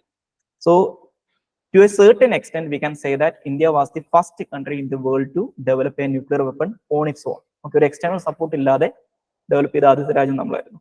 So because of the India's test in 1974, these powers came into the understanding that you cannot stop the spread of nuclear weapons unless you regulate the entire supply chain of nuclear materials and nuclear technology. അതുകൊണ്ടാണ് അവർ NSG create ചെയ്തത്. And the bylaw of the NSG says that the NSG is actually comprised of all the countries, all the major suppliers of nuclear technology and nuclear materials. So the bylaw of the NSG says that an NSG member cannot supply nuclear materials or nuclear technology to a country which is not a signatory to NPT. Okay, so that means India is not a signatory to NPT. ഇന്ത്യക്ക് nuclear മെറ്റീരിയലോ nuclear ടെക്നോളജിയോ തരാൻ പാടില്ല. പക്ഷെ ഇപ്പൊ നമുക്ക് US-ന്റെ അടുത്ത് നിന്നൊക്കെ ഇത് കിട്ടാനുള്ള കാരണം because of the India-US nuclear deal. Okay, to implement the India-US nuclear deal, the USA lobbied all of the NSG member countries to give India a waiver or an exception. Okay, അതായത് ഇന്ത്യക്ക് മാത്രം അതിനകത്ത് exemption ഉണ്ട്. ആ exemption വെച്ചിട്ടാണ് ഇപ്പൊ നമ്മൾ ഈ ഓസ്ട്രേലിയ അതുപോലെ തന്നെ ജപ്പാൻ US പോലുള്ള രാജ്യങ്ങളൊക്കെ ആയിട്ട് ന്യൂക്ലിയർ ഡീൽസ് സൈൻ ചെയ്യുന്നത്. ഓക്കെ, സോ ഇതാണ് NSGയുടെ case. But because India is not a member of NSG, India may not get access to the latest nuclear technologies. അതുകൊണ്ടാണ് India for nearly 10 years India has been trying to be a part of NSG. But the main country that is stopping India from getting the NSG membership is China. Okay, because as per the bylaw of NSG, it says that a new member can only be accepted on the basis of consensus. Even if one country opposes, a new member cannot be added. So, but China usually എന്താണെന്ന് വെച്ച് കഴിഞ്ഞാൽ they will say that if India is given an exception, okay, that is without signing NPT, if India is accepted as a member of NSC, then they have to do the same thing to Pakistan. Okay, but the issue of Pakistan is that Pakistan is very notorious for their nuclear proliferation operations. Okay, because the countries like Iran, Libya, and Iran has started their nuclear weapons program with the support of Pakistan. Okay, so Pakistan nuclear bomb in the പിതാവ് എന്നറിയപ്പെടുന്ന ഒരാളുണ്ട് AQ Khan. Okay, പുള്ളിയുടെ നൊട്ടോറിറ്റി എന്ന് പറഞ്ഞു കഴിഞ്ഞാൽ പുള്ളി ഒരു scientist ആണ്. അതിനെക്കാട്ടിലും വലിയ നമ്മൾ പറയില്ല ഒരു കള്ളക്കടത്ത് സെറ്റപ്പ് ആണ്. അതായത് പുള്ളി പാകിസ്ഥാൻ ന്യൂക്ലിയർ ബോംബിന്റെ ടെക്നോളജി മൊത്തം ഈ രാജ്യങ്ങൾക്ക് വിറ്റിട്ടുണ്ട്. ഓക്കെ, അപ്പോൾ അതുകൊണ്ട് തന്നെ പാകിസ്ഥാനെ ഇതിനകത്ത് NSGക്കകത്ത് ആഡ് ചെയ്യാൻ വെസ്റ്റേൺ കൺട്രീസ് സമ്മതിക്കില്ല. അപ്പൊ ചൈന പറയും അങ്ങനെ ഇന്ത്യക്ക് മാത്രമായിട്ട് എക്സെപ്ഷൻ കൊടുക്കണ്ടെന്ന് പറയും. ഓക്കെ, അതുകൊണ്ടാണ് ഇന്ത്യക്ക് ഇപ്പൊ ഇതിനകത്ത് മെമ്പർഷിപ്പ് എടുക്കാത്തത്. ഇതാണ് NSG. NSG is a nuclear technology or nuclear materials control regime. It's an export control regime comprised of the majority of the countries who controls the supply of nuclear materials and nuclear technology. So the next thing that is related to nuclear technology or nuclear materials is NPT. Okay, NPT, as I mentioned earlier, it is known as Nuclear Non-Proliferation Treaty. It was introduced for signature in 1968 and came into effect in 1970. Okay, so the aim of the NPT is to stop the proliferation of nuclear weapons and nuclear technology. Okay, so India is not a signatory to NPT. Okay, there are only 4 countries in the world that have never signed NPT. Okay, India, Pakistan, Israel, and South Sudan. Okay, these 4 countries never signed NPT. Okay, and plus North Korea was initially a signatory to NPT, but in 1990s they withdrawn from NPT. Okay, so if you look at the nuclear weapon states in the world, okay, you can find this thing. Okay, the 5 recognized nuclear weapon states are signatories to NPT, and all other states which have nuclear weapons are belong to this group. Okay, India, Pakistan, Israel, North Korea. Okay, there is only 9 states in the world presently having nuclear weapons. Okay, and the 4 states outside of the recognized nuclear powers, out of the 4 states, the 3 never signed NPT, and the 1, North Korea, has withdrawn from NPT. Okay, so in that extent, we can consider NPT as one of the biggest success stories in nuclear non-proliferation. കാരണം അതിനകത്ത് sign ചെയ്തിട്ടുള്ള ഒരൊറ്റ രാജ്യം മാത്രമേ പിന്നെ nuclear weapons acquire ചെയ്തിട്ടുള്ളൂ, അത് north കൊറിയയാണ്. ബാക്കിയുള്ള ഒരാളും അത് ചെയ്തിട്ടില്ല. ഓക്കെ, സോ ഇതാണ് NPT. പിന്നെ നമ്മൾ ന്യൂസിൽ കാണുന്ന ന്യൂക്ലിയർ വെപ്പൺസുമായിട്ട് ബന്ധപ്പെട്ട് വരുന്ന ഒരു ടോപ്പിക്കാണ് the new start treaty. Okay, start means strategic arms reduction treaty. Okay, so the strategic arms reduction treaty was initially, it was known as START 1. So the START 1 or the strategic arms reduction treaty 1 was signed between Soviet Union and USA in 1991 to reduce their strategic arms, that including nuclear weapons. Okay, and the new START treaty was actually initiated at the end of the START 1. Okay, the START one was ended during the early years of 2000. So the new START treaty was signed to replace the old START treaty. The new START treaty was signed between Russia and USA in 2010. Okay, so actually the START treaty വരുന്നതിന് മുമ്പ് there was a huge stockpile of nuclear weapons controlled by USA and Soviet Union. Okay, so at its peak, the Soviet Union had nearly 36,000 nuclear warheads. Okay, ഇന്ന് നമ്മൾ ലോകത്തിലുള്ള entire nuclear stockpile എടുത്താൽ പോലും അത്രയും വരില്ല. Okay, presently there is only near to 11,000 nuclear warheads in the world. Okay, so in 1980s, the Soviet Union alone had nearly 36,000 nuclear warheads.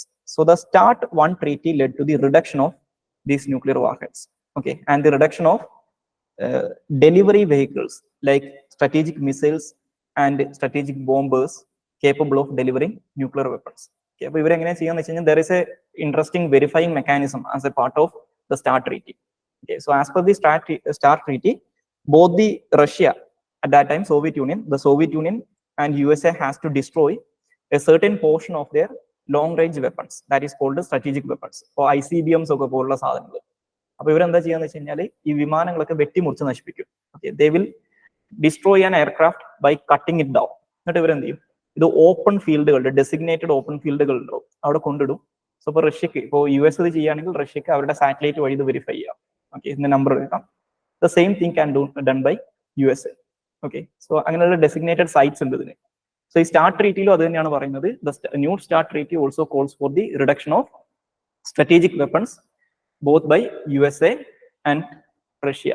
Okay, and it is proposed to end in 2026. അപ്പോൾ ഇതിനകത്തുള്ള ഏറ്റവും വലിയൊരു കാര്യം എന്താണെന്ന് വെച്ച് കഴിഞ്ഞാൽ we may not see another treaty like this in near future, because the USA is saying that, okay, when the START treaty was signed, there was only two major powers in the world, but presently China has started to become one of the leading players or one of the leading powers in terms of nuclear weapons. Actually, China is trying to increase their nuclear stockpile.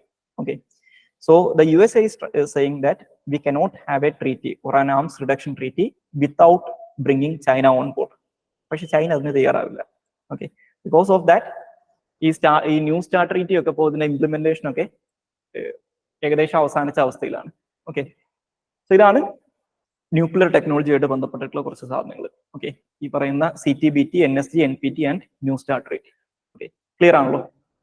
So the next topic is UNTOC or United Nations Convention Against Transnational Organized Crimes. Okay, United Nations Convention Against Transnational Organized Crimes.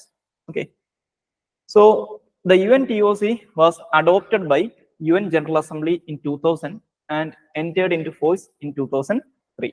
Okay, so it is the first comprehensive and legally binding instrument to fight transnational organized crimes. Okay, including crimes like drug trafficking, hijacking, etc., etc. Okay, so there are 3 additional protocols to this treaty. The first protocol is known as Protocol to Prevent, Suppress, and Punish Trafficking in Person, especially women and children. Okay, Protocol to Prevent Human Trafficking. Okay, that is the first protocol, prevention of human trafficking. The second protocol is against illegal smuggling of migrants by land, sea, and air. Okay, the illegal smuggling of migrants. Okay, the third one is protocol against illicit manufacturing and trafficking of weapons, including firearms, their parts and components, and ammunition. Okay, so these are the 3 additional protocols signed as a part of this treaty. Okay, protocol against human trafficking, protocol against smuggling of migrants, protocol against weapons or illicit transaction of manufacturing and transaction of weapons. Okay, so as I mentioned earlier, this is a legally binding treaty. Okay, so presently there are 147 members and 191 parties. Okay, so A party is a one that signed this agreement. A member is a signatory is a one who signed and ratified this agreement. Okay, so India ratified this agreement in 2011. Okay, so presently, from India's parts, the Central Bureau of Investigation, the CBI, is the national nodal agency to implement this thing. And the 2013 Criminal Law Amendment Act, okay, which was passed by the Parliament in the background of the Nirbhaya case, actually included human trafficking as a crime, and it specifically defined human trafficking because of India's participation in this treaty. Okay, so clear, Anlo? The next topic is Asia Pacific Institute for Broadcasting Development. Okay, Asia Pacific Institute for Broadcasting Development.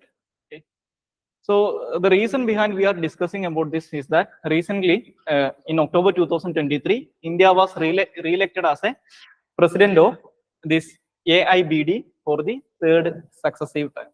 Okay, so the AIBD is actually headquarters in Kuala Lumpur, that is in Malaysia, and established in 1977 under UNESCO. Okay, so the purpose of AIBD is to promote the development of electronic medias in this region. Okay, so the International Telecommunication Union, or ITU, and the UN Development Program, UNDP, are also founding members of this organization. Okay, and plus presently there are 26 government members part of this institution or part of this organization from the Asia Pacific region. Okay, so as I mentioned earlier, the purpose of AIB is to promote electronic medias in the region. Okay, promote the development of electronic medias in the region. Okay, so presently their functions including to establish inter-regional links and cooperation for media and communication development, act as a think tank for development of regional programming in the field of electronic media. Okay, so that's it about AIBD. Okay, Asia Pacific Institute for Broadcasting and Development. Okay, so the next topic is ICAR. Okay,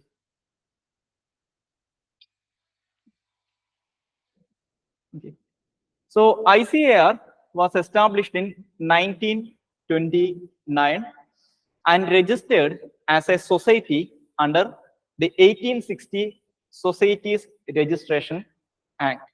Okay, so it was established in 1929 during the British colonial era as a society under the Registration of Societies Act 1860, and presently it works as an independent entity or an autonomous organization under the Department of Agricultural Research and Education under the Union Ministry of Agriculture and Farmers Welfare. Okay, so it is the premier institution in India or the apex body in India that is coordinating and guiding the agricultural sector of India, including horticulture, fisheries, and animal husbandry.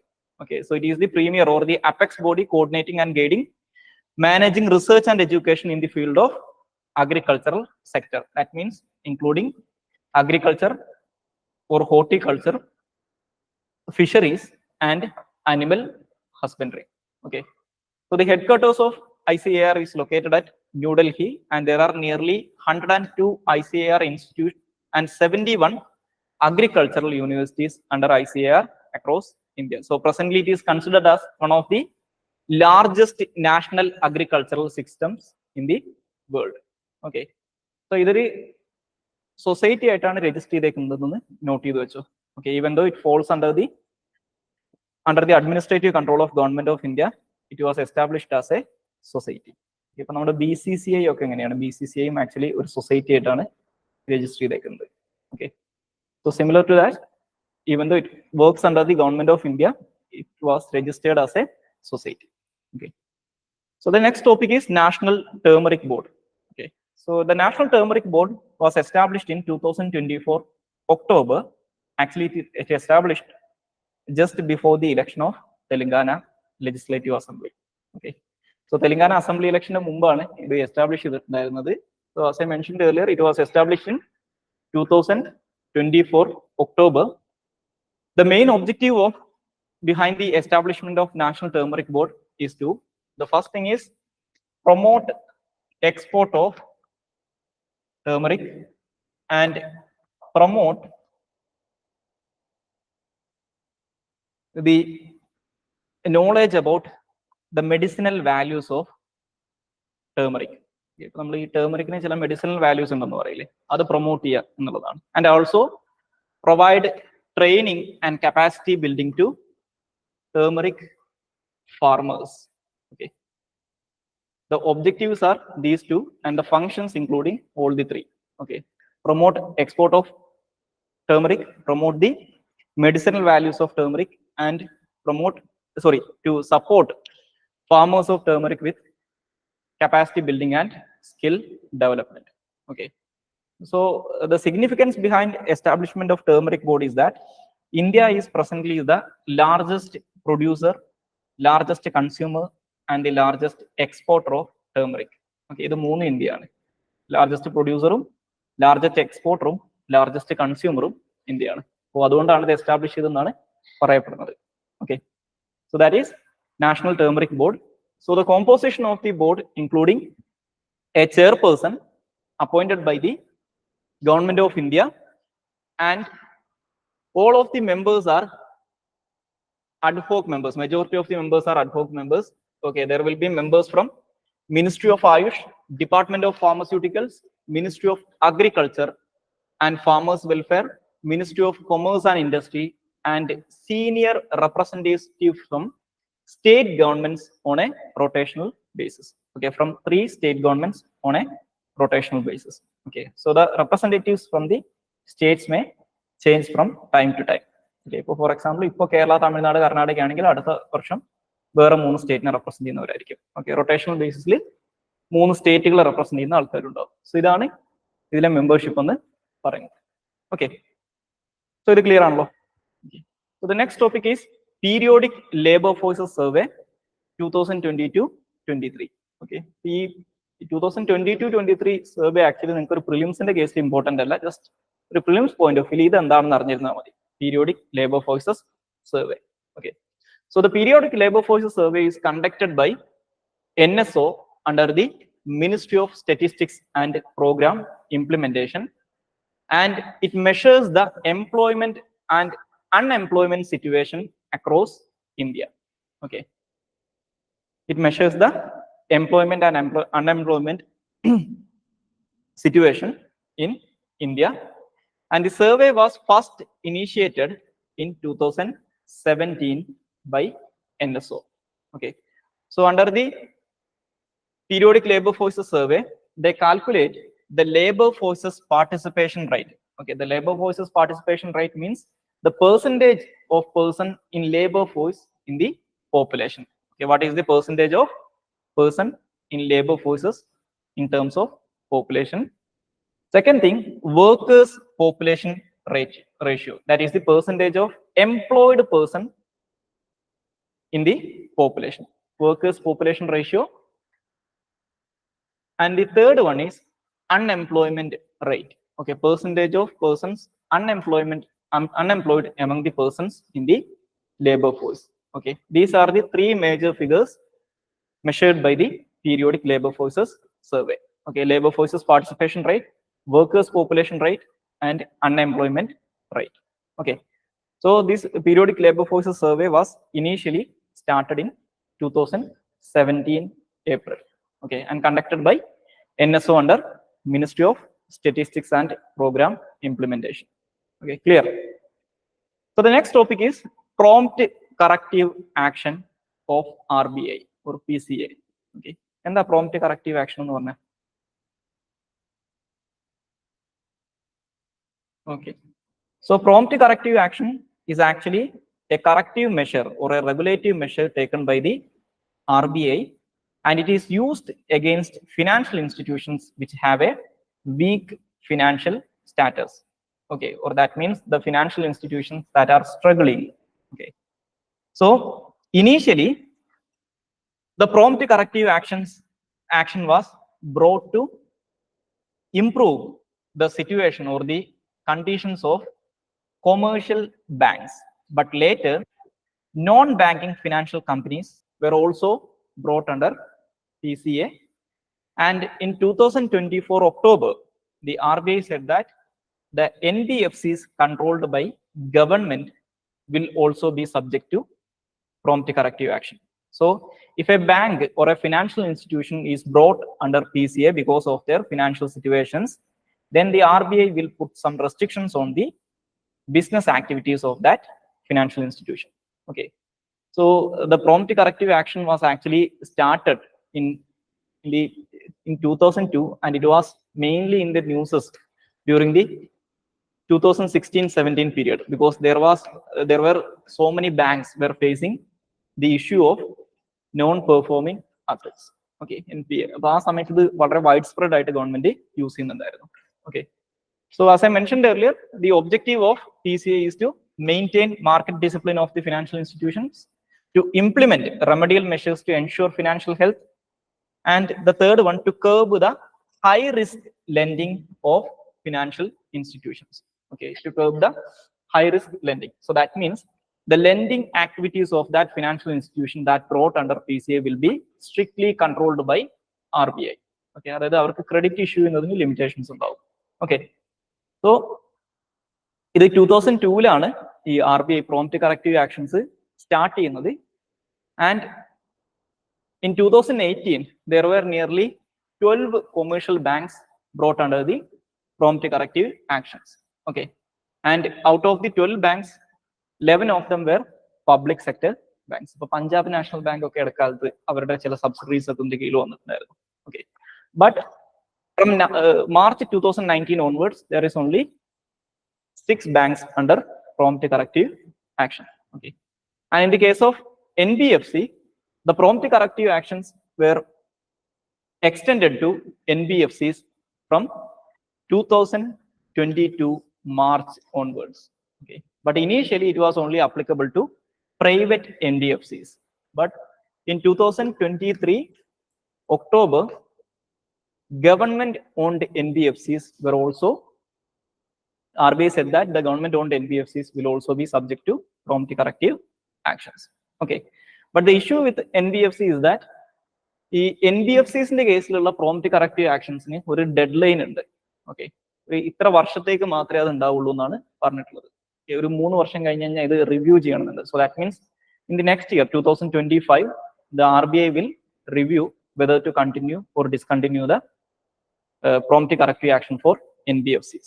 അതായത് NBFCസിന് ഇതിന്റെ അടിയിൽ കൊണ്ടുവന്നത് മാറ്റണോ വേണ്ടയോ എന്നുള്ളതല്ല, NBFCസിന് ഇത് applicable ആക്കിയത് continue ചെയ്യണോ വേണ്ടയോ എന്നുള്ളത് they will review in the next year. Okay, so ഇതിന്റെ കൂടെ എന്താണ് NBFCസും കൂടി എന്ന് അറിഞ്ഞിരുന്നോ? So the non-banking financial companies are financial entities that is registered as a company under Companies Act 2013. Okay, and these non-banking financial companies, the primary business of these companies is financial activities. നിങ്ങൾ chit ഫണ്ടുകളൊക്കെ കേട്ടിട്ടില്ലേ? അതാണ് NBFCs. Okay, ഇപ്പൊ നമ്മുടെ KSFE ഒക്കെ പോലുള്ള institutions. Okay, so because of this, they are regulated by both Ministry of Corporate Affairs and RBI. Okay, but there are certain limitations on the financial activities that can be conducted by the NBFCs. Okay, they cannot accept public deposit in the form of savings or current accounts. Okay, so നിങ്ങൾ KSFE-യുടെ ഒക്കെ case കണ്ടിട്ടില്ല. KSFE-ൽ നമ്മൾ എങ്ങനെ deposit ചെയ്യാം?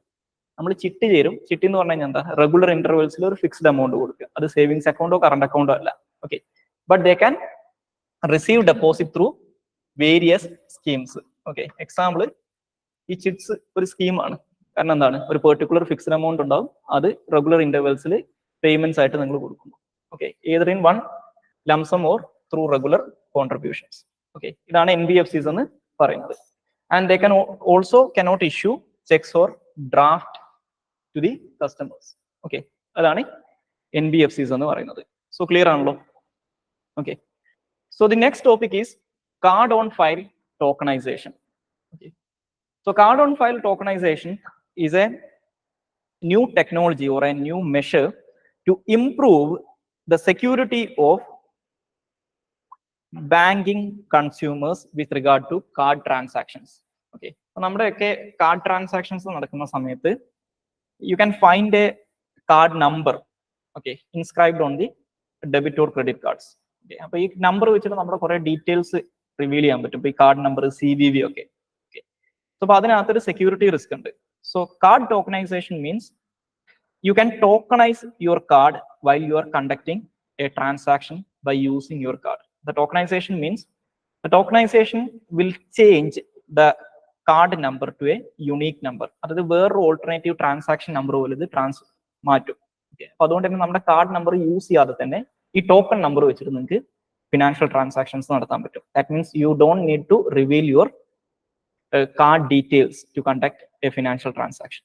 Okay, so അത് ഈ പറയുന്ന കുറച്ചും കൂടി സെക്യൂർ ആണെന്നാണ് പറയപ്പെടുന്നത്. ഇതൊരു ഇനീഷ്യൽ ഫേസിൽ ഇന്ത്യയിലെ ചില ബാങ്കുകളൊക്കെ നടപ്പിലാക്കി തുടങ്ങിയിട്ടുണ്ട്. സോ ഇത് RBIയും ഇതിനെ വലിയ രീതിയിൽ പ്രൊമോട്ട് ചെയ്യുന്നുണ്ട്. ഓക്കെ, അതാണ് കാർഡ് ഓൺ ഫയൽ ടോക്കണൈസേഷൻ എന്ന് പറയുന്നത്. Okay, tokenization is the process where card holders original card number is written on the card and is extensively used for usually for the purpose replaced with a surrogate term called token. Okay, surrogate term എന്ന് പറഞ്ഞു കഴിഞ്ഞാൽ അത് ഈ surrogate എന്ന് പറഞ്ഞു കഴിഞ്ഞാൽ വേറൊരു number ആണ്. Okay, the tokenization process will create an alternative number for the purpose of that particular transaction. Okay, so you can use that particular number for conduct that transaction. അതായത് നിങ്ങളുടെ കാർഡ് നമ്പറോ CVV reveal ചെയ്യേണ്ട ആവശ്യമില്ല. Okay, അതാണ് card on file tokenization എന്ന് പറയുന്നത്. Okay. Next topic is National Investment and Infrastructure Fund, or NIIF. Okay, so National Investment and Infrastructure Fund recently signed a collaborative agreement with the Japan Bank for International Cooperation. Okay, to unveil 600 million India-Japan Investment Fund. Okay, so the National Infrastructure and Investment Fund is a government-owned company that maintain infrastructure investment fund for international and Indian investors. Okay, and it is anchored by or mainly handled by Government of India. Okay, presently 49% of this company is held by Government of India. Okay, so it was established in 2015. Okay, അതായത് ഇവർ basically ചെയ്യുന്നത് എന്താണെന്ന് വെച്ച് കഴിഞ്ഞാൽ they will invest in equities that is related to infrastructure projects. അപ്പോൾ നമ്മുടെ ഹൈവേസും railway ലൈൻസും ഒക്കെ അല്ലേ, അങ്ങനത്തെ ഇൻഫ്രാസ്ട്രക്ചർ ഉണ്ടാവില്ലേ. ഓക്കെ, ഹൈവേസ്, എയർപോർട്ട്സ് ഒക്കെ അങ്ങനെയുള്ള ഇക്വിറ്റീസിൽ ഇൻവെസ്റ്റ്മെന്റ് നടത്താൻ വേണ്ടിയിട്ടുള്ള ഒരു ഇൻവെസ്റ്റ്മെന്റ് ഫണ്ടാണ് national infrastructure and investment fund എന്ന് പറയുന്നത്. Okay, so there are 3 funds under the NIIF.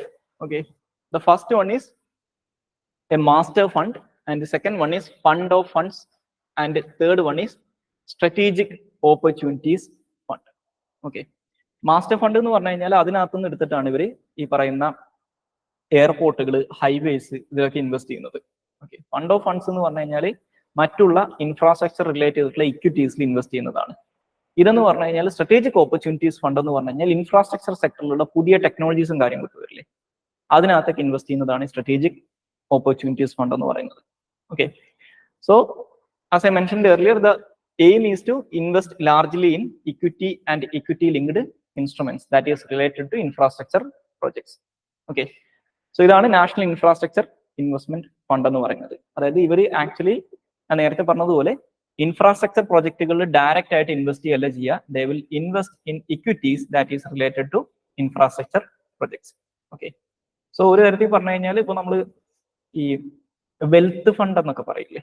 Okay, some kind അങ്ങനത്തെ ഒരു ഫണ്ടാണ് വെൽത്ത് ഫണ്ട് എന്ന് പറഞ്ഞു കഴിഞ്ഞാൽ there are certain private entities that pool the fund of. ഇപ്പൊ നിങ്ങളുടെ കയ്യിൽ കുറെ പൈസ ഉണ്ടെന്ന് വെച്ചോ, നിങ്ങൾക്ക് ഇൻവെസ്റ്റ്മെന്റ് സ്ട്രാറ്റജി ഒന്നും അറിയില്ല. അപ്പൊ അങ്ങനെയാണെങ്കിൽ നിങ്ങൾക്ക് എന്ത് ചെയ്യാം, നിങ്ങൾക്ക് ഒരു വെൽത്ത് ഫണ്ടിനെ നിങ്ങളുടെ ഫണ്ട് ഏൽപ്പിക്കാം. അവരെന്ത് ചെയ്യും, നിങ്ങൾക്ക് വേണ്ടിയിട്ട് ഈ ഫണ്ട് ഏതെങ്കിലും ഇക്വിറ്റീസിൽ ഇൻവെസ്റ്റ് ചെയ്യും. സോ സിമിലർ ടു ദാറ്റ് അങ്ങനെയാണ് ഇത് ഓപ്പറേറ്റ് ചെയ്യുന്നത്. അതായത് ഇത് ഗവൺമെന്റിന്റെ ഫണ്ടിങ് അല്ല, ഗവൺമെന്റ് മറ്റുള്ള ഇൻവെസ്റ്റേഴ്സിന്റെ അടുത്തുനിന്ന് ഫണ്ട് പൂൾ ചെയ്തിട്ട് അവരിങ്ങനെയുള്ള ഇക്വിറ്റീസിൽ ഇൻവെസ്റ്റ് ചെയ്യും. ഓക്കെ, ഇനി അടുത്ത ടോപ്പിക് എന്ന് പറയുന്നത് scheme for remission of duties and taxes on exported products, or RODTEP. Okay, so ഇത് ഈ പേര് സൂചിപ്പിക്കുന്നത് പോലെ തന്നെ the scheme for remission of duties and taxes on exported products എന്ന് പറയുന്നത് it is a government scheme to reimburse taxes paid by the exporters. Okay, അതായത് ഇന്ത്യയിൽ നിന്നുള്ള എക്സ്പോർട്ടിനെ പ്രൊമോട്ട് ചെയ്യുന്നതിന് വേണ്ടിയിട്ട് to reduce the cost of export, the government will reimburse certain portion of the taxes paid by the Indian exporters. Okay, so this scheme was established in or started in January 2021, and it replaced the MEIS export incentive scheme. Okay, so it was brought as a replacement for MEIS export incentive scheme. Okay, അതിനുള്ള കാരണം എന്താണെന്ന് വെച്ച് കഴിഞ്ഞാൽ the WTO said that the MEIS export incentive scheme is violating certain principles followed by World Trade Organization. Okay, അതായത് നമ്മൾ unlawful trade practices എന്ന് പറയും, undue ആയിട്ട് എക്സ്പോർട്ടേഴ്സിനെ സപ്പോർട്ട് ചെയ്യുന്ന ഒരു മെഷർ ആയിട്ടാണ് WTO ഇതിനെ കണ്ടിട്ടുണ്ടായിരുന്നത്. അപ്പൊ അതിനെ റീപ്ലേസ് ചെയ്യാൻ വേണ്ടിയിട്ടാണ് ഈ പറയുന്ന പുതിയ സ്കീം ഇൻട്രൊഡ്യൂസ് ചെയ്തിട്ടുള്ളത്. Okay, so the primary objective of this scheme is to provide comprehensive support to exporters by refunding or reimbursing duties and taxes incurred during the production and distribution of exported products. Okay, ഇത്രയേ ഉള്ളൂ. ഇന്ത്യയിലുള്ള exporters ഗവൺമെന്റിന് പേ ചെയ്തിട്ടുള്ള tax അതിന്റെ ഒരു portion government reimburse ചെയ്യും. Okay, so there are certain sectors, ഇപ്പോൾ നമ്മുടെ സെസ്സുകളൊക്കെ അല്ലേ, സ്പെഷ്യൽ എക്കണോമിക് സോൺസ്, ഇതൊന്നും ഇതിനകത്ത് കവേർഡ് ആയിരുന്നില്ല. But recent I think in February the government also extended the ambit of the scheme to special economic zones. Okay, export oriented ആയിട്ടുള്ള special economic സോൺസും കൂടി ഈ സ്കീം ഇപ്പൊ കിട്ടുന്നുണ്ട്, നേരത്തെ കിട്ടില്ലായിരുന്നു. ഓക്കെ, സോ ഇതാണ് ഈ സ്കീം. ഇനി ഈ സ്കീമിനകത്ത് ഇതിന്റെ ഇംപ്ലിമെന്റേഷൻ സൈഡ് നോക്കുന്നത് there is A RODTEP committee under department of revenue under ministry of finance. Okay, ഈ സ്കീം റിവ്യൂ ചെയ്യാനും റെക്കമെൻഡ് ചെയ്യുന്നതിനൊക്കെ വേണ്ടിയിട്ട് ഒരു ഇംപ്ലിമെന്റേഷൻ കമ്മിറ്റി ഉണ്ട് ഡിപ്പാർട്ട്മെന്റ് ഓഫ് റവന്യൂന്റെ കീഴിൽ, മിനിസ്ട്രി ഓഫ് ഫിനാൻസ്. ഓക്കെ, അതാണ് ഈ സ്കീം എന്ന് പറയുന്നത്. And the next topic is project Mariana. Okay, so project Mariana is A collaborative project involving the Bank for International Settlement (BIS) and the Central Bank of France, Central Bank of Singapore, Switzerland. Okay, so it was a mission focused on testing the cross-border trading settlement of wholesale central bank digital currencies. Okay, so it basically was some kind of an exercise. Okay, they were used this exercise to test the cross-border trading and settlement of wholesale central bank digital currencies among major financial institutions. Okay, so just understand that this is a collaborative project between Bank for International Settlements, the Central Bank of France, Singapore, and Switzerland. That means India was not a party to this, and the testing was focused on cross-border trading and settlement of wholesale central bank digital currencies. Okay, so that's it about Project Mariana. Okay, the next topic is Global Innovation Index 2023.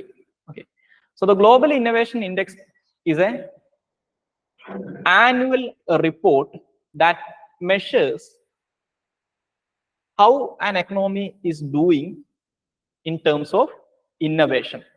Okay, so the Global Innovation Index is published by World Intellectual Property Organization, or WIPO.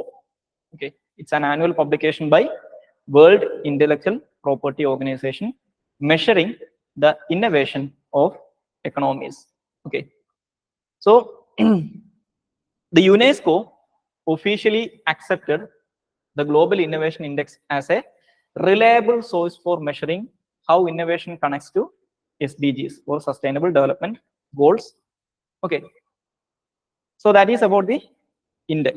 The 2023 index, it was the 13th edition of Global Innovation Index. So as in the previous year, Switzerland is the most innovative economy in 2023, followed by Sweden, USA, and UK. Okay, Singapore was the top performer from Asia. Okay, and India was the top performer in the Central and South Asian region.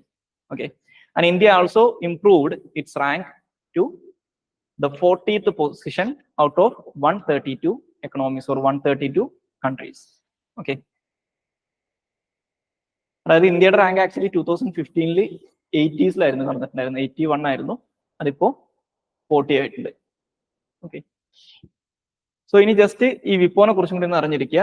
വിപ്പോ world intellectual property organisation is a global forum for intellectual property services, and it is a self-funding agency of UN. Okay, here presently there are 193 members in WIPO, and the aim is to lead the development of balanced and effective international intellectual property system that enables innovation and creativity for the benefit of all. Okay, and it was established on the basis of WIPO Convention 1967. Okay, so that's it about World Intellectual Property Organization. Okay, clear on law. The next topic is Emerging Market Bond Index. Okay, Emerging Market Bond Index. So the Emerging Market Bond Index is a bond index published by JP Morgan. Okay, it's a bond index published by JP Morgan. Okay, this is so the Emerging Market Index is an index published by JP Morgan that deals with local currency sovereign bonds of emerging economies like India. Okay, so it is published by JP Morgan, and it measures, or the index includes, the local currency sovereign bonds of emerging markets or emerging economies like India and China. Okay, എന്താ sovereign bond എന്ന് പറഞ്ഞു കഴിഞ്ഞാൽ?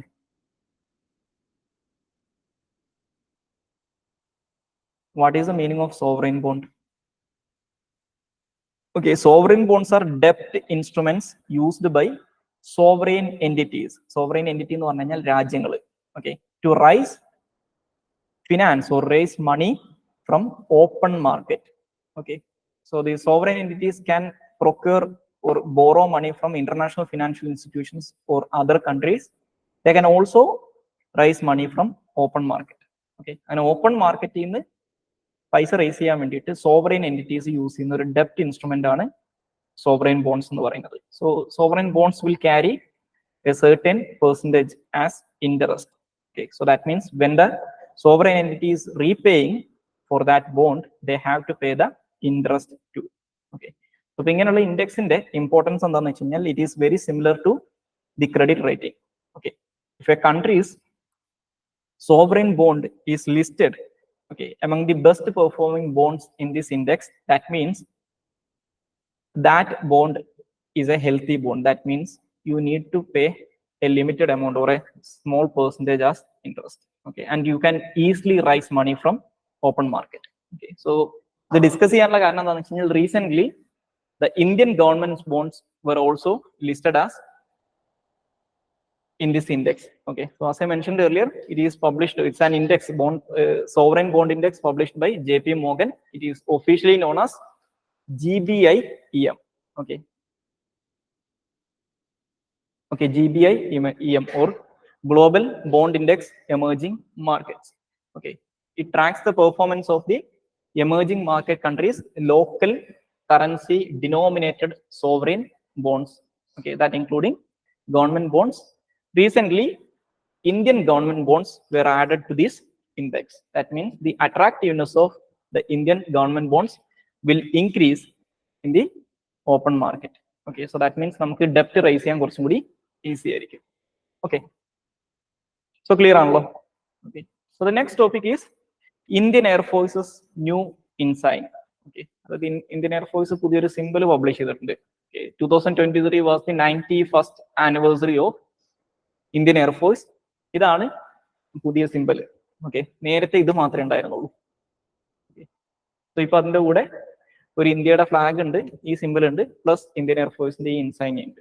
Okay, so ഇതിനകത്ത് new insignia including air force crest. Okay, ഇതാണ് എയർഫോഴ്സിന്റെ crest എന്ന് പറയുന്നത്. Okay, on the top right corner okay, ഈ ക്രസ്റ്റിനകത്തുള്ളത് എന്തൊക്കെയാണ്? ഇവിടെ there is a Ashoka lion, okay, plus അതിൻ്റെ താഴെ സത്യമേവ ജയതേ എന്ന് എഴുതി വെച്ചിട്ടുണ്ട്. ഓക്കെ, സോ ഇവിടെ ഒരു ഈഗിൾ ഉണ്ട്, എന്താണ്, ഹിമാലയൻ ഈഗിളിന്റെ ഒരു ഫോട്ടോ ഉണ്ടാവും, 2 റൗണ്ട് ഉണ്ടാവും. ഓക്കെ, അത്രേ ഉള്ളൂ. പിന്നെ അതിനകത്ത് ഭാരതീയ വായുസേന എന്നും എഴുതി വെച്ചിട്ടുണ്ടാവും. ഓക്കെ, ഇതാണ് ഇന്ത്യൻ എയർഫോഴ്സിന്റെ ക്രസ്റ്റ്. ഇത് ടോട്ടൽ കംപ്ലീറ്റ് ആവുന്നതാണ് ഈ crest plus Indian flag plus ഇതും കൂടി കൂടിച്ചേരുന്നതാണ് പുതിയ ഇൻസൈൻ എന്ന് പറയുന്നത്. ഓക്കെ, ഇതൊന്നുമില്ല, ബേസിക്കലി ഈ 3 സാധനങ്ങൾ ഓൾറെഡി ഉണ്ടായിരുന്നതാണ്. ഇതൊരു ഫോട്ടോക്കകത്ത് ആഡ് ചെയ്തു. ഓക്കെ, പുതുതായിട്ടൊന്നുമില്ല ഇതിനകത്ത്. Okay, so the next topic is sonobuoys. Okay, so the sonobuoys actually is used in submarine warfare. Okay, sonobuoys എന്ന് പറഞ്ഞു കഴിഞ്ഞാൽ ഇതാണ് സോണോ ബോയ്സ് എന്ന് പറയുന്നത്. ഓക്കെ, ഇത് യൂസ് ചെയ്യുന്നത് എന്തിനാന്ന് വെച്ച് കഴിഞ്ഞാൽ to detect aquatic signature of under water vehicles, especially submarines. Okay, സബ്മറീൻസിനൊക്കെ ഐഡന്റിഫൈ ചെയ്യാൻ വേണ്ടി യൂസ് ചെയ്യുന്ന, it's like a big sensor. Okay, aquatic signature മനസ്സിലാക്കാൻ വേണ്ടിയിട്ട് യൂസ് ചെയ്യുന്ന ഒരു ഡിവൈസ് ആണെന്ന് മനസ്സിലാക്കുക. It is usually deployed from aircrafts. Okay, ഇപ്പോൾ നിങ്ങൾക്ക് ഇയാളുടെ തലയുടെ മുകളിൽ കുറെ ഹോളുകൾ കാണാൻ പറ്റും. ഓക്കെ, ഇത് ആക്ച്വലി P3 ഓറിയോൺ എന്ന് പറയുന്ന ഒരു വിമാനമുണ്ട്, മാരിടൈം സർവൈലൻസിന് യൂസ് ചെയ്യുന്ന, അതിന്റെ അണ്ടർബെല്ലിയാണ്. സോ ഇവർക്ക് ഇവിടുന്ന് ഇത് ഡിപ്ലോയ് ചെയ്യാൻ പറ്റും. ഇത് ഡിപ്ലോയ് ചെയ്യുന്ന സമയത്ത് ഇതിന് ചെറിയൊരു ഷൂട്ട് ഉണ്ടാവും, ഒരു പാരാഷൂട്ട് ഉണ്ടാവും. അത് ഓപ്പൺ ആയി കഴിഞ്ഞാൽ ഇവർ വിചാരിക്കുന്ന സ്ഥലത്ത് അത് ഡിപ്ലോയ് ആവും. ഓക്കെ, ഇത് ഡിസ്കസ് ചെയ്യാനുള്ള കാരണം the Indian navy is planning to acquire the MQ-9B Sea Guardian drones from USA. Okay, for naval surveillance. Okay, അപ്പൊ ഈ പറയുന്ന സീ ഗാർഡിയൻ ഡ്രോൺസിനകത്ത് ഇത് യൂസ് ചെയ്യുന്ന റീസെന്റ് പറഞ്ഞിട്ടുണ്ടായിരുന്നു. ഓക്കെ, അതുകൊണ്ടാണ് ഈ സോണോ ബോയ്സിനെ കുറിച്ച് ഡിസ്കസ് ചെയ്യുന്നത്. സോ സോണോ ബോയ്സ് എന്ന് പറയുന്നത് it's a device that is used for under water acoustic surveillance, mainly to detect submarine activities. Okay, so ഇതിനകത്ത് it contains hydrophones that detect under water sounds, especially those made by submarines. Okay, so anti submarine വാർഫെയറിനൊക്കെ mainly use ചെയ്യുന്ന സാധനങ്ങളൊന്നാണ്. Okay, ഇതിന്റെ significance എന്ന് വെച്ച് കഴിഞ്ഞാൽ because the Indian Ocean region has seeing more and more Chinese submarine activity. Okay, Chinese research vessels സ്ഥിരമായിട്ട് Indian Ocean റീജിയനിൽ വരുന്ന കണ്ടിട്ടില്ലേ? ഈ റിസർച്ച് വെസൽസിന്റെ പ്രൈമറി പർപ്പസ് എന്ന് പറഞ്ഞു കഴിഞ്ഞാൽ അണ്ടർ വാട്ടർ മാപ്പിംഗ് ആണ്. ഓക്കെ, അതായത് സീ ഫ്ലോറിന്റെ മാപ്പിംഗ് ആണ്. ഈ സബ്മറീൻ ഓപ്പറേഷൻസ് നടത്തണമെങ്കിൽ you need to have a clear understanding about the sea floor, അല്ലെങ്കിൽ വല്ല മലയിലും ചെന്ന് ഇടിച്ചു കയറും. ഓക്കെ, അത് ഒഴിവാക്കാൻ വേണ്ടിയിട്ട് initially if you need to conduct constant surveillance or constant submarine operation in a particular region, you need to have a clear understanding about the sea floor of that area. Okay, അപ്പോൾ അത് നടത്തുകയാണ് ഇപ്പോൾ അവർ ചെയ്തുകൊണ്ടിരിക്കുന്നത്. So that means we will see more and more increased submarine activity by the PLA Navy in the Indian Ocean region. അപ്പോൾ അതൊക്കെ മുന്നേ കണ്ടിട്ടാണ് ഇപ്പോൾ ഈ പറയുന്ന MQ-9B ഡ്രോൺസ് ഒക്കെ ഇന്ത്യ വാങ്ങിക്കുന്നത്. ഇതിന്റെ എഗ്രിമെന്റ് ആണ് ഇപ്പോൾ റീസെന്റ് ഒരു I think in January or February Indian government sign ചെയ്തിട്ടുണ്ടായിരുന്നത്. Okay, so the next topic is glacial lake outburst flood. Okay, glacial lake outburst flood. Okay, so the glacial lake outburst flood is a flood created by bursting of glacial lakes. Okay, അതായത് glacial ലേക്കുകൾ burst ആകുന്ന സമയത്ത് ഉണ്ടാകുന്ന flood ആണ് glacial ലേക്ക് outburst flood എന്ന് പറയുന്നത്. Okay, so this was happened in October in Sikkim. Okay, so ഈ glacial ലേക്കുകൾ burst out ആവുമെന്ന് പറഞ്ഞു കഴിഞ്ഞാൽ അത് വേരിയസ് റീസൺ കൊണ്ടാവാം. ഓക്കെ, ഒന്ന് എക്സസീവ് ആയിട്ടുള്ള സ്നോ മെൽറ്റിംഗ് കൊണ്ട് സംഭവിക്കാം, എർത്ത് ലൈക്ക് സിനാരി കൊണ്ട് സംഭവിക്കാം, എക്സസീവ് ആയിട്ട് ഗ്ലേഷ്യൽ ഏരിയാസിൽ റെയിൻഫോൾ കിട്ടിക്കഴിഞ്ഞാൽ സെയിം കാര്യം സംഭവിക്കാം, and also human induced activities കാരണവും പറ്റാം. ഇതാണ് ഗ്ലേഷ്യൽ ലേക്ക് ഔട്ട്ബേസ്റ്റ് ഫ്ലഡ് അല്ലെങ്കിൽ GLOF എന്ന് പറയുന്നത്. So glacial lake outburst flood is A huge flood that happens when a glacier's lake bursts open. Okay, it usually happens when glaciers melt quickly or when lot of water gathers in the lake because of heavy rain or melting of ice. Okay, so ഇത് ഏറ്റവും prominent ആയിട്ട് സ്ഥിരമായിട്ട് നടക്കുന്ന സ്ഥലങ്ങൾ എന്ന് പറഞ്ഞാൽ ഒന്ന് ഹിന്ദുക്കുഷ് റീജിയനും മറ്റൊന്ന് Himalayan റീജിയനുമാണ്. Okay, because the glaciers in the Himalayan region are melting on an alarming rate. Okay, recently a report by 2050, nearly 90% or 80 to 90% of the glacial ice will melt the Himalayan region. About their ramification majority of the rivers in India and Pakistan, especially in South Asia, are depends on the water from these glaciers. Okay, so നമ്മുടെ ഇൻഡസും ബ്രഹ്മപുത്രയും ഗംഗയും ഒക്കെ ഈ glacial reverse ആണ്. Okay, അപ്പോൾ വലിയ ഇതിൽ water scarcity വരാൻ chance ഉണ്ട്, especially in the north Indian planes. Okay, അപ്പോൾ ഇതിനുള്ള റീസൺസ് ഞാൻ നേരത്തെ പറഞ്ഞ പോലെ the reasons of the flood including glacial melt, earth climate change, anthropological activities. Okay, so the next topic is Conocarpus trees. Okay, so the Conocarpus trees is actually an ornamental tree used for ornamental purposes, especially in public parks and highways. The highways in the നടക്കുള്ള divide, ഈ പറയുന്ന ഡിവൈഡറിൽ മരങ്ങൾ വെച്ച് കൊടുക്കുന്നുണ്ടല്ലേ, അതിനകത്ത് ഇപ്പൊ ഈ നമ്മുടെ Yamuna highway ഒക്കെ അല്ലേ ഡൽഹിയിലുള്ള, ഉത്തർപ്രദേശ് ഡൽഹി അവിടെയുള്ള, അതിനകത്തൊക്കെ ഒരുപാട് വെച്ചുപിടിപ്പിച്ചിട്ടുണ്ടായിരുന്ന സാധനമാണ് ഈ കോണോകാർപ്പസ് ട്രീ എന്ന് പറയുന്നത്. But it is A invasive species. ഇതിന്റെ ഏറ്റവും വലിയ പ്രശ്നം എന്താണെന്ന് വെച്ച് കഴിഞ്ഞാൽ, if you are plant these kind of trees in the sides of highways, ഇതിന്റെ വേരിനൊരു പ്രശ്നമുണ്ട്. ഹൈലി പെനട്രേറ്റീവ് കേപ്പബിലിറ്റി ഉള്ള റൂട്ട്സ് ആണ് ഇതിൻ്റെത്. ഈ കേബിളിന്റെ ഒക്കെ കോട്ടിംഗ് ഉണ്ടല്ലോ, അതടക്കം പെനട്രേറ്റ് ചെയ്തിട്ട് ആ കേബിളിനകത്ത് വരെ കയറി പോകുന്നത്. അതുകൊണ്ട് തന്നെ some states in India has actually outlawed the purchase and sales as well as the planting of these trees. Okay, the latest addition was Gujarat. Okay, recently Gujarat government banned this species. Okay, so as I mentioned earlier, it is a widely used for, ഇതാണ് ഈ trees എന്ന് പറയുന്നത്. കാണാനൊക്കെ ഭയങ്കര ഭംഗിയുള്ള, നമ്മുടെ നാട്ടിലൊക്കെ കാണാം, ഇവിടെ കിടക്ക് ഹൈവേയുടെ സൈഡിൽ വെച്ചുപിടിപ്പിക്കുന്ന സാധനങ്ങളൊന്നും തന്നെയാണ്. Okay, so it is widely used in public spaces for its ornamental looks and okay, and also idoru allegation aanu. Okay, that is this tree may spread some health issues. Okay, it is flowered in the winter season and the particles spreading from the flowers may cause cold, coughing, asthma, allergy, etc. ഇതിന്റെ പൂമ്പൊടി ഇല്ലേ, അത് ശ്വസിച്ചു കഴിഞ്ഞാൽ ഈ അസുഖങ്ങൾ വരാനുള്ള chance ഉണ്ടെന്നാണ് പറയുന്നത്. പക്ഷെ അതൊരു ഡിബേറ്റബിൾ ആയിട്ടുള്ള കാര്യമാണ്. പക്ഷെ ഇങ്ങനത്തെ കാര്യമുണ്ട്. പിന്നെ മെയിൻ ഇഷ്യൂ എന്ന് പറഞ്ഞാൽ ഞാൻ നേരത്തെ പറഞ്ഞ പോലെ താഴത്തുകൂട്ടുള്ള ഇൻഫ്രാസ്ട്രക്ചർ മൊത്തത്തിൽ നശിപ്പിച്ച് കഴിയും. ഓക്കെ, സോ അത് ഓക്കെ ആണല്ലോ. Okay, so the next topic is unified registration portal for Gobardhana. Okay, sorry, Gobardha. So the portal is actually aimed to streamline the registration of compressed biogas and biogas plants nationwide. Okay, നമ്മൾ ഈ പിറ്റുകളിൽ നിന്നൊക്കെ biogas ഉണ്ടാക്കില്ലേ, അതിന്റെ ഇൻസെന്റീവും കാര്യങ്ങളൊക്കെ കിട്ടാൻ വേണ്ടിയിട്ടുള്ള registration വേണ്ടിയിട്ടുള്ള പോർട്ടലാണ് ഇത്. Okay, so the biogas plants registered in the portal are eligible for assistance rupees up to 1,500 under the Market Development Assistance Scheme of the Ministry of Chemicals and Fertilizers. Okay, so in Gobardhana scheme എന്ന് പറയുന്നത് galvanising organic bio agro resources Dhan ആണ് ഈ സ്കീമിന്റെ പേര്. ഇത് ministry of ജൽശക്തിയുടെ കീഴിലാണ് വരുന്നത്. Okay, so the Gobardhana scheme was launched to generate wealth and energy by converting cattle dung, agricultural residue and other organic or biodegradable waste into biogas. Okay, അതായത് ഈ biogas പ്ലാന്റേഷൻസിനെ promote ചെയ്യുന്നതിന് വേണ്ടിയിട്ട് start ചെയ്തിട്ടുള്ള സ്കീമാണ് ഗോബർധൻ എന്ന് പറയുന്നത്. ഈ പോർട്ടൽ എന്ന് പറയുന്നത് ഈ സ്കീമിന്റെ ഭാഗമായിട്ടുള്ള ഫിനാൻഷ്യൽ ഇൻസെന്റീവ് കിട്ടാൻ വേണ്ടിയിട്ട് രജിസ്റ്റർ ചെയ്യാനുള്ള പോർട്ടലാണ്. ഓക്കെ, ക്ലിയർ ആണല്ലോ. Okay, so next topic is Kamlang tiger reserve. Okay, so the Kamalang Tiger Reserve is a tiger reserve located in the state of Arunachal Pradesh.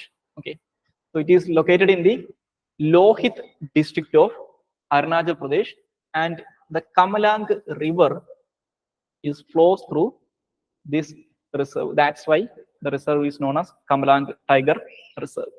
Okay, so the main fauna you can find in the reserve including snow leopard, clouded leopard, tiger, Himalayan palm civet and hornbill. Okay, ഇതൊന്ന് ഓർത്തു വെച്ചോ, because it is one of the major tourist attractions in Lohit district. Okay, ഒരു glow ലേക്ക് എന്ന് പറയുന്നൊരു ലേക്ക് ഉണ്ട്. Okay, അവിടുത്തെ പ്രധാനപ്പെട്ട tourist അട്രാക്ഷൻസിൽ ഒന്നാണ്. The glow lake is situated within the tiger reserve. അത് നമുക്ക് ട്രക്ക് ചെയ്ത് മാത്രം പോകാൻ പറ്റുന്ന ഒരു ലേക്കാണ് ഈ ഗ്ലോ ലേക്ക് എന്ന് പറയുന്നത്. അത് ലൊക്കേറ്റ് ചെയ്തേക്കുന്നത് ഈ ടൈഗർ റിസർവിനകത്താണ്. ഓക്കെ, ഓക്കെ ആണല്ലോ. So the next topic is 15 minutes cities. Okay, ഇതൊന്നുമില്ല. 15 minutes cities എന്ന് പറഞ്ഞു കഴിഞ്ഞാൽ നമുക്ക് വേണ്ട ബേസിക് അമ്യൂണിറ്റീസ് ഉണ്ടല്ലോ. Okay, that is super markets, health care facilities, bus stop, train stations, ഇങ്ങനെയുള്ള കാര്യങ്ങൾ. Okay, it should be within a walkable distance. Okay, it should be within 15 minutes distance. Okay, either through by walk or by cycling. Okay, അപ്പൊ നമ്മുടെ ഈ town പ്ലാനിങ്ങിനകത്ത് വരുന്ന ഒരു emerging concept ആണ് ഈ 15 minutes cities എന്ന് പറയുന്നത്. It was primarily promoted by the mayor of Paris city. Paris സിറ്റിയിൽ കുറച്ചാലും മുമ്പ് മേയർ ആയിരുന്ന ഒരു പുള്ളിക്കാരി ഉണ്ടായിരുന്നു. പുള്ളിക്കാരിയായിരുന്നു ഇതിന്റെ പ്രധാനപ്പെട്ട പ്രൊപ്പോണൻസിൽ ഒന്നെന്ന് പറയുന്നത്. Okay, so as I mentioned earlier, it's a urban planning concept that advocate putting essential services within a walking or biking distance of residents to reduce pollution. Okay, and okay, അതാണ് 15-minute cities എന്ന് പറയുന്നത്. ഇതൊരു government ഇനീഷ്യേറ്റീവോ ഒന്നുമല്ല, urban പ്ലാനിങ്ങുമായിട്ട് ബന്ധപ്പെട്ടിട്ടുള്ള ഒരു പുതിയൊരു concept ആണ്. പുതിയതെന്ന് പോലും പറയാൻ പറ്റില്ല. ആക്ച്വലി ഇത്തരത്തിലുള്ള കൺസെപ്റ്റ് പണ്ടുകാലം തൊട്ടേ ഉണ്ട്. ഇപ്പൊ ഈ ഒരു വാക്ക് ഒന്നെന്ന് മാത്രമേ ഉള്ളൂ. Okay,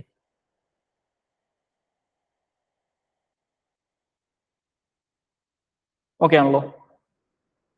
next topic is Shreshtha scheme. So Shreshtha scheme or the scheme for residential education for students in high school in the targeted areas is actually a scheme initiated by Ministry of Social Justice and Empowerment, Government of India. The aim of the scheme is to improve the education for SC students in the targeted areas. Okay, so there are two components or two modes under the scheme. The first one is admission to CBSE state board affiliated private residential schools. The second one is admission to NGO operated schools. Okay, so all the expenses associated with the schooling will be borne by the central government. Okay, so free ആയിട്ട് education കൊടുക്കും ഇങ്ങനെയുള്ള ഇൻസ്റ്റിറ്റ്യൂഷൻസിൽ ഈ targeted ഏരിയാസിൽ നിന്നുള്ള scheduled caste community പെടുന്ന സ്റ്റുഡൻസിന്. അതാണ് ശ്രേഷ്ഠ scheme എന്ന് പറയുന്നത്. Okay, so presently the criteria four B A beneficiary of the scheme is the family income should be less than 2.5 lakh per year. Okay, and the students will be selected on the basis of merit. Okay, merit based is a scheme on it. And the best performing CBSE based private residential schools having more than 75% pass percentage for class 10 and 12 will be selected as a part of the school. ഇനി ഞാൻ നേരത്തെ പറഞ്ഞ പോലെ ഇതിന് fees ഒന്നുമില്ല, fees ഒക്കെ government കൊടുക്കും. Okay, ഇതാണ് ശ്രേഷ്ഠ സ്കീം എന്ന് പറയുന്നത്. ആ പേര് ഓർത്ത് വെച്ചാൽ മതി. ബിക്കോസ് റെസിഡൻഷ്യൽ സ്കൂളിംഗ് ഫ്രീ ആയിട്ട് ടാർഗറ്റഡ് ഏരിയയിലുള്ള ഷെഡ്യൂൾഡ് കാസ്റ്റ് സ്റ്റുഡൻസിന് പ്രൊവൈഡ് ചെയ്യുന്നു. ഓക്കെ, ക്ലിയർ ആണല്ലോ. So the next topic is SPECS 2030 initiative. Okay, എന്താ സ്പെക്സ് എന്ന് പറഞ്ഞാല്?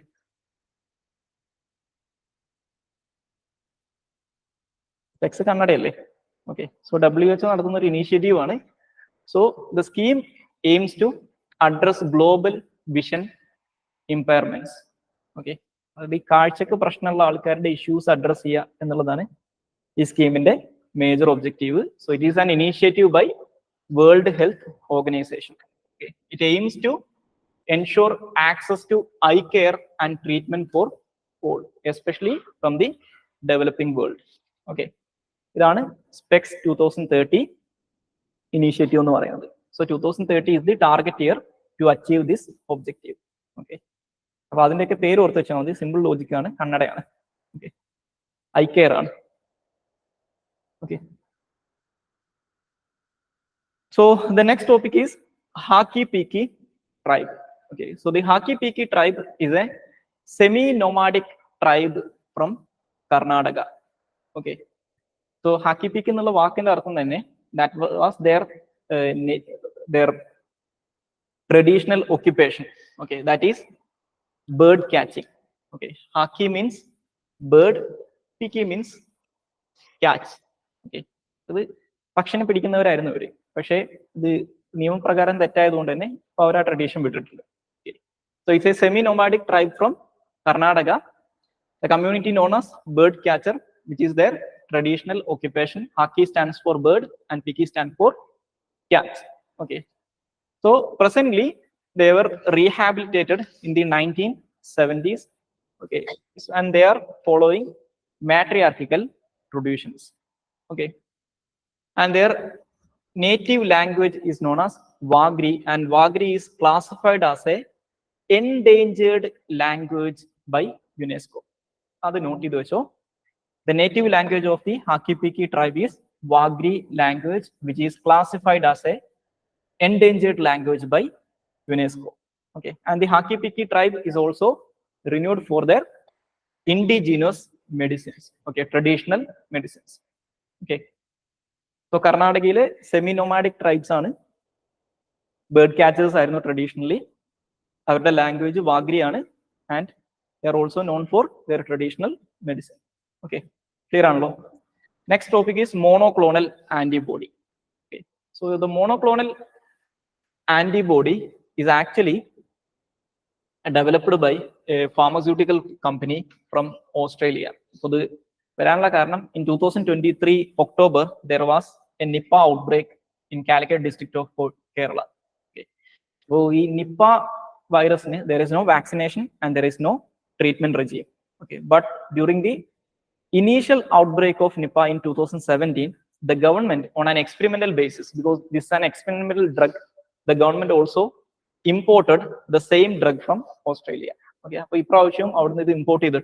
so the monoclonal antibody is an experimental therapeutic and imported from for treatment of infected patients during the 2018 Nipah outbreak. Okay, so the monoclonal antibodies as a whole are artificial antibodies that mimic the activity of our biological immune system. Okay, and they are produced through a process by extracting some specific antibodies from human blood and cloning them. അതുകൊണ്ടാണ് ഇതിനെ monoclonal antibody എന്ന് പറയുന്നത്. Mono means one. That means it will only, the antibody will contain only one type of antibody, and clonal means cloning. Okay, so they will clone a specific type of antibody extracted from our blood. Okay, അങ്ങനെയാണ് ഈ monoclonal antibody ഉണ്ടാക്കുന്നത്. Okay, and they are also made by homogeneous hybrid cell or B cells derived from the same parent cell. ഇതാണ് monoclonal antibody എന്ന് പറയുന്നത്. അപ്പൊ അത് Nipah വൈറസുമായിട്ട് ബന്ധപ്പെട്ട് വന്നതാണെന്നുള്ളത് നേടി വെച്ചോ, ബിക്കോസ് ഈ പറയുന്ന 2023 ഒക്ടോബറിൽ there was a Nipah outbreak in Kozhikode. Okay, so the next topic is gravity battery.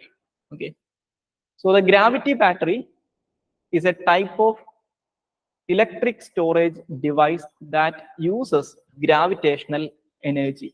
Okay, ഇതൊരു എക്സ്പെരിമെന്റൽ ആയിട്ടുള്ള ടെക്നോളജിയാണ്. ഇപ്പൊ ഇത് ഈ എന്താണ് ഡീകമ്മീഷൻ ചെയ്തിട്ടുള്ള മൈൻ ഷാഫ്റ്റുകളൊക്കെ ഉണ്ടാവില്ലേ, മൈൻ ഷാഫ്റ്റ് അറിയില്ലേ, ഇത് നമ്മൾ ഡീപ്പ് അണ്ടർഗ്രൗണ്ടിലുള്ള മൈൻസിലേക്ക് ആൾക്കാരെ ഇറക്കാൻ വേണ്ടി യൂസ് ചെയ്യുന്ന വലിയ ഷാഫ്റ്റുകൾ ഉണ്ടാവും, ഒരു കിണർ കുത്തിയ പോലെ ഒരു സാധനം ഉണ്ടാവും. സോ അപ്പൊ അതിനകത്തൊക്കെയാണ് യൂഷ്വലി ഇത് ബിൽഡ് ചെയ്യാറുള്ളത്. ഇത് ഈ പറയുന്നത് അതിന്റെ ഒരു മോഡലാണ്. Okay, there will be two motors on top and there will be a suspended weight.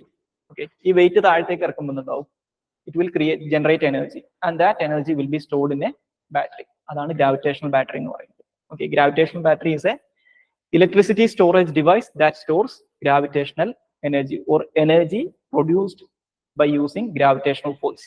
Okay, okay, ഇപ്പോൾ നമ്മുടെ യൂറോപ്പിലുള്ള ചില രാജ്യങ്ങളിലൊക്കെ ഇവർ ആക്ച്വലി വലിയ ടവേഴ്സ് ബിൽഡ് ചെയ്തിട്ടും ഈ സെയിം സാധനം എക്സ്പെരിമെന്റ് ചെയ്യുന്നുണ്ട്. പക്ഷെ അത് ഫിനാൻഷ്യലി ഫീസിബിൾ ആവില്ല എന്നാണ് പറയുന്നത്. പക്ഷേ ഈ പറയുന്ന ഡീകമ്മീഷൻഡ് ആയിട്ടുള്ള മൈൻ ഷാഫ്റ്റുകൾ ഇതിന് ഐഡിയൽ ആയിട്ടുള്ള കണ്ടീഷൻ ആണെന്ന് പറയാറുണ്ട്. ബിക്കോസ് അതിന് വേറെ ഉപകാരമൊന്നുമില്ല, ഈ മൈൻ ഷാഫ്റ്റുകൾ വേറെ ഒന്നും യൂസ് ചെയ്യാൻ പറ്റില്ല. അപ്പോൾ അതുകൊണ്ട് okay, so next topic is Toto language. Okay, so the Toto language is A Sino-Tibetan language that is used by the Toto tribal population who are living in West Bengal, as well as there is a small population in Bhutan. Okay, so the Toto language is the native language of Toto tribes who are living in the border region of India and Bhutan in the state of West Bengal, and there is also a small population in Bhutan. Okay, so it's a primitive and isolated tribal group, and this language is classified as a critically endangered language by UNESCO. Okay, നമ്മൾ നേരത്തെ ഈ ഹാക്കി പീക്കിയുടെ കേസിൽ പറഞ്ഞല്ലോ, അത് endangered language ആണ്. ഇതിന്റെ കേസിൽ അത് ക്രിട്ടിക്കലി എൻഡേഞ്ചേർഡ് ആണ്, because it is believed that the total population of the Toto community is less than 1000. Okay, 1000 താഴെ ആൾക്കാർ മാത്രമേ ഈ കമ്മ്യൂണിറ്റിക്കകത്തുള്ളൂ. സോ ദാറ്റ് മീൻസ് ഈ ലാംഗ്വേജ് അറിയുന്നവർ ഇത്രയേ ഉള്ളൂ. സോ അതുകൊണ്ടാണ് ഇതിനെ ക്രിട്ടിക്കലി എൻഡേഞ്ചേർഡ് ആയിട്ട് ക്ലാസിഫൈ ചെയ്തേക്കുന്നത്, because there are only nearly 1000 people who know this language. So അതുകൊണ്ട് തന്നെ എക്സ്റ്റിങ്ക്റ്റ് ആയിട്ട് പോകാൻ ഭയങ്കര ചാൻസ് ഉള്ള ഒരു ലാംഗ്വേജും കൂടിയാണ് ടോട്ടോ ലാംഗ്വേജ് എന്ന് പറയുന്നത്. Okay, so the next topic is PM Swanidhi scheme. Okay, so the PM Swanidhi scheme is a micro credit scheme launched in 2020, funded by Ministry of Housing and Urban Affairs. Okay, so the scheme aims to provide working capital credit to street vendors affected by the COVID-19 lockdowns. Okay, ഈ നമ്മുടെ ആത്മനിർഭർ ഭാരത് വന്നിട്ടുണ്ടായിരുന്നില്ലേ, അതിന്റെ പാർട്ടായിട്ട് announce ചെയ്തിട്ടുള്ള സ്കീമുകളിൽ ഒന്നായിരുന്നു ഈ PM Swanidhi scheme എന്ന് പറയുന്നത്. Okay, so it offers a collateral free loans from 10,000 rupees onwards with interest subsidies and digital transaction reward for eligible vendors. Okay, and presently there are around 50 lakh street vendors. ഇതൊന്നും നിങ്ങൾ ഒരു പ്രിലിംസിന് ഓർത്തു വെക്കണ്ട. Okay, it mainly concentrated on cities like Delhi, Mumbai, Kolkata and Ahmedabad. ഈ scheme എത്രയാണെന്ന് അറിഞ്ഞിരിക്കുക. COVID-19 പാൻഡമിക്കിന്റെ lockdown കാരണം നഷ്ടം സംഭവിച്ചിട്ടുള്ള സ്ട്രീറ്റ് വെൻഡേഴ്സിന് അവരുടെ ബിസിനസ് റീസ്റ്റാർട്ട് ചെയ്യാനുള്ള ഇനീഷ്യൽ ക്യാഷ് അത് കൊളാറ്ററൽ ഫ്രീ ലോൺ ആയിട്ട് ഗവൺമെന്റ് ഓഫ് ഇന്ത്യ കൊടുക്കും. അതാണ് PM Swanidhi സ്കീം എന്ന് പറയുന്നത്. ഓക്കെ, അപ്പൊ ഇത്രയേ ഉള്ളൂ ഒക്ടോബറിലെ കറണ്ട് അഫയേഴ്സ്. സോ ഇതിനകത്ത് എന്തെങ്കിലും ഡൗട്ട് ഉണ്ടോ?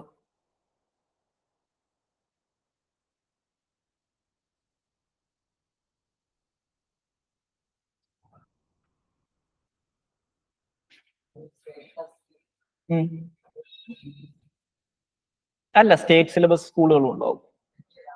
എന്താ റെസിഡൻഷ്യൽ ആയിരിക്കണമെന്നേ ഉള്ളൂ, റെസിഡൻഷ്യൽ സ്കൂളുകളായിരിക്കണമെന്നേ ഉള്ളൂ. പിന്നെ അതിനകത്ത് ഞാൻ നേരത്തെ പറഞ്ഞ ക്രൈറ്റീരിയാസ് ഉണ്ട്. ഓക്കെ, ഇവർ സെലക്ട് ചെയ്യുന്ന സ്കൂളുകളിൽ ഈ 10th-ലും 12th-ലും അറ്റ്ലീസ്റ്റ് 75% എങ്കിലും പാസിംഗ് പെർസെൻറ്റേജ് ഉണ്ടായിരിക്കണം. ഓക്കെ, അതായത് ആ സ്കൂളുകൾ ഒരു ഹൈ സ്റ്റാൻഡേർഡിൽ ഉള്ളതായിരിക്കണം എന്ന് തീരുമാനിക്കാൻ വേണ്ടിയിട്ടാണ് ചെയ്യുന്നത്. പിന്നെ അത് എല്ലാ SC കമ്മ്യൂണിറ്റിയിലുള്ള എല്ലാ ആൾക്കാർക്കും കിട്ടില്ല. ടാർഗറ്റഡ് ഏരിയാസിലുള്ള SC കമ്മ്യൂണിറ്റീസിന് മാത്രമേ അതിന്റെ ബെനിഫിറ്റ്സ് കിട്ടുള്ളൂ.